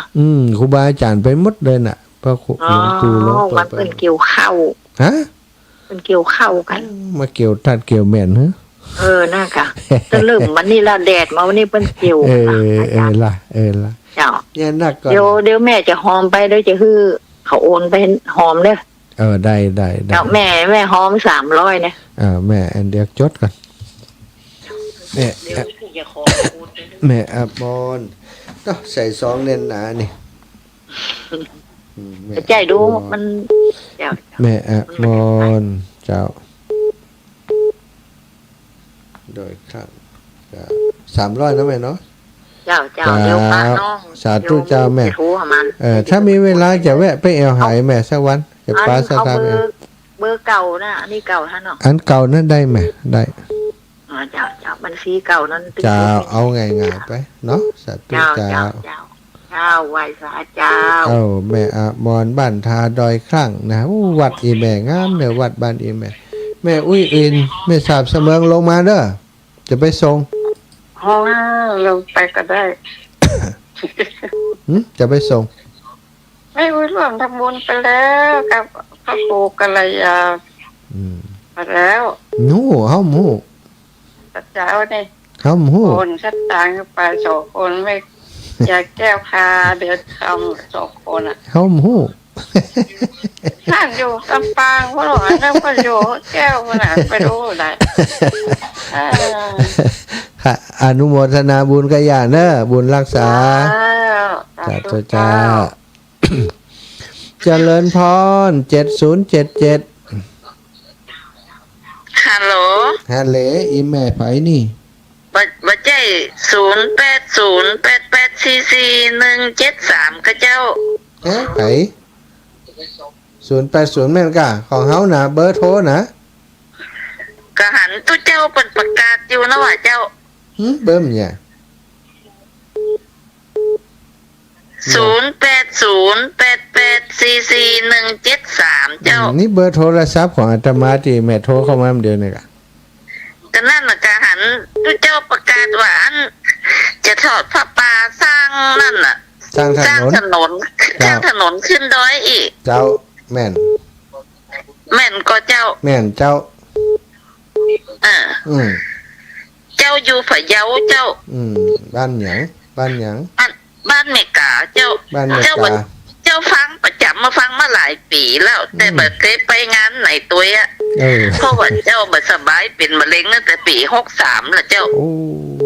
เจ้าก็ฟังมาเลยแหละ บุญรักษา แต่ที่นี่หันมาขึ้นถนนหรือไข่ทำบุญไอ้นะ โอ้ได้กะ แต่ไปบ่ได้ก็ต้องมันอยู่ไกลก็ต้องโอนเข้าบัญชีอ่ะเจ้า ได้เดี๋ยวเขาก็โทรกลับอีเมลเด้อโทรบอกเอาจะบอกเลขที่บัญชีให้เนาะบอกตอนนี้จะจดตันนะคะเดี๋ยวบอกทีหลังเอาเนอะ เจ้า โอเค เดี๋ยวจะโทรกลับจบรายการจะโทรกลับเนอะ เจ้านมัสการเจ้า สาธุบางแต่คนเฒ่าเปิดจดเข้าตันเนาะแม่เนาะต้องอู้กันแหมน้อยก่อนจะหอมอย่างใดจะเป็นอย่างใดนี่เบอร์ใหม่แหมแล้ว9231ไปสาเจ้า นี่ มันห้องหลับปูนนะ เจ้าโอ้เสียงพ่อเสียงป้อยดีเจ้า ป้อยอย่างไรฮะสวกกะ เสียงดีใส่เจียว นึกว่าป้อยนี่แปลว่าสวกไม่ใช่เนาะ เจ้าเสียงเปิ้นน่ะเข้าใจดีเนอะ โอ้ดีกะแม่อุ้ยหยังนี่ ไม่อุ้ยสีพ พันธ์บ้านโฮงอำเภอบ้านโฮงจังหวัดลำพูนเจ้า โอ้แม่อุ้ย4,000นามสกุลหยังอ่ะ นามสกุลรัตนพรหมอายุ85แล้วเจ้า ดูเอา85แล้วนะ เจ้า โอ้ เบอร์โทรพระอาจารย์บอกเจ้าประจำไว้ในใจเนี่ย ดูโอ้บ้านโฮงเนาะ ได้โจทย์จึงมาได้เอาเข้าโทรศัพท์ ดู จำไว้ในใจ เก่งจังเลยเก่งจังเลย เจ้ สาธุนะญาตินะ วันหลังโทรมาให้ใหม่เนอะ เจ้า สาธุสาธุโตอายุ80ปลายเก่งจังเลยเจริญพรเจริญพร ครับสวัสดีครับ ที่ไหนตั้งใด อยู่รีครับ อยู่ลี่อยู่รับลี่กัน อำเภอรีบ้านป่าพายอำเภอรีครับ โอ้ป่าไผ่อำเภอลี่เนาะ ครับ จ่าอีป้อยหยังนี่ ก็หมวก ป้าหมอก ครับ ฟังถึงวัน โอ้ดีกะฟังกันไปเนอะฟังหลายๆตนหลายๆองค์เนาะม่วนดี ครับฟังจากกันตอนนี้ชุมชนคนน้องลี โอ้ชุมชนคนเมืองลี่แม่ลัดดาเขาเนาะ ครับ แม่ลัดดาแม่มาลีวันแม่สุกันทาแม่สายเขาน่ะ ฟังไปถึงว่าตอนนี้อายุมากแล้วอาจารย์เอ้ย สาธุเอาเต่าได้มันเดียว เราชิด3ไป ก็เต่า90ไปแล้วโมสังโคโทรศัพท์มาได้อยู่นี่มันธรรมดาเนอะ93นี่ แล้วกัน เจ้าสักวันถ้าไปบุญจะโทรหาป่อเนอะจะไปหา ครับครับ สาธุป่อบุญรักษา ครับ เรา93ซะท่าเฮ้ยเจริญพรแม่สุแก้ว เจ้ากลับไปเสาท่านพระมหาเจ้า เจ้าแม่ แม่ทุกเกี้ยวบ้านศิลพรฉิตเตี้ยมันห้องหลับปุนเนอ แม่ทุกเกี้ยวจะห่วมบุญโดยแม่ลูกทุกเกี้ยวจะโอนเข้าไปหาปัจจัยไปหาวันพุก200เด้อ 200แม่สุแก้ว เจ้าพ่อสะอิงมันอยู่ไหลแก้วมันก่อยกันน้อยหนึง อีปอกกระไปมันผูกนะพอถ่าแล้วนี่ถ้าจะได้ปะกันอยู่ เจ้าแม่ทุกเกี้ยวจะห่วมบุญโดยท่านพระมหาเนี่ยนะเจ้า ได้จะเอาไปให้แม่เนอจะเขียนหน้าซองให้เปิ้นเรียบร้อยเลยคืนนี้ เจ้าแม่จะโอนเข้าไปหา200นะเจ้า สาธุ เจ้าตะกี้ท่านพระครูหลวงพ่อขนาดเพิ่นฮือจำแหยาเนี่ย ดีก็ แม่สุเตี้ยกับโจดไว้เนี่ย โอ้โจนอันบัตรเสือบ้านแม่กับปะเลอะอ่ะ เอาก้าไว้ให้เจมเนอจะมาปลูกอ่ะ เจ้า เดี๋ยวจะเข้าไปเอา กันใบมันก็ห่อนึ่งได้หน่อยมันก็เอามาตำใช่อันบะขามชุกบะขามเปียกเขานี่นะแม่ทุเตี้ยชอบกินมันเป็นยาตัว เจ้า จ้า สาธุแม่ ถ้าได้มานี่จะได้เอาก้ามันฮือเด้อ สาธุค่ะ จ้า การการคนน้อยการคนน้อยกับป่อน้อยสมเพชอีป้อป่อน้อยสมเพชมาแล้ว เจ้าผม มาแอวลำปางเด้อ เจ้าผม ครับผมมาแต่นะ เอาใจไปแล้วเนาะ น่ะถึงว่าแล้วสาธุฟังชัดเจนดีก่อ กับสเตนนี้มีเสียงรบกวนอะไรอ่ะ ดีแล้วขอบคุณอีปอหลายๆเนอะ ครับ จ้ะ เรียบร้อยแล้วงั้นเนาะ เรียบร้อยไปเป็นอย่างงานเก่าไปงานใหม่มาเนาะ ทำไปปอเป็นมีชีวิตก็ทำงานไปทางบุญไป ครับ บุญรักษาปอปันเวลาให้กับแม่อย่าล่าอ่อนหน่อยแม่เจริญป้อน เจ้าไม่ฟังอยู่เด้อไม่รับได้แล้ว โยมรับแต่ละดีแล้ว แม่โอนไปเฮือแล้วเด้อนั่นน่ะมันหลานมันไปไม่อายแล้วมันมาได้โอนไปเฮือมันมาตะวาดวันเกิดนี่ เจ้าแม่สาธุแม่เนอะ อาหอมที่ไปสร้างถนนเพิ่ม แม่กำเด้อ อ๋อแม่ละอ่อน อันทุกแม่อย่าโอนขึ้นไปเฮ้อนะ เจ้าแม่ละอ่อนแม่หอมถนนตัวใด เอาหอมเพื่อเอาหอมเพื่อแม่300เด้อ 300โอเค300แม่ละอ่อนเจ้าสัตว์ตู้แม่เนอเดี๋ยวให้แผ่มสายเจ้าสัตว์ตู้เจ้าปันกันกับแม่ฉลาดน้อยหนึ่งเจริญพรแม่ สาธุท่านมหาเจ้า ว่ายังได้ โอ้แม่เพิ่งชัดเจนเด้อเนอะ ดีแล้วจากสถานีใด สถานีเจสอนนะเจ้า เราเจ็ดซ่อนเจ็ดซ่อนนี่คนออกกันกลางคืนเนาะช่วงกลางคืนเนาะดีแล้วบุญฮักษาแม่นเด้อเวลาหมดแล้วสัตว์ตัวจ่าเวลาหมดแล้วหมดเสร็จแล้วขอนำรายการจากลาศรัทธาไปด้วยเวลาเพียงเท่านี้ขอความสุขความสัสดีจงมีแก่ศรัทธาสาธุชนทุกคนทุกท่านจัตตาโรธรรมาวัฏันติอายุวันโนสุขังพระลา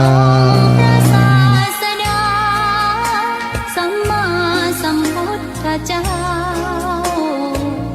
มีความงามเงียบไม่เปรียบเทียบเขาเทียบเราใครมองไม่งามใช่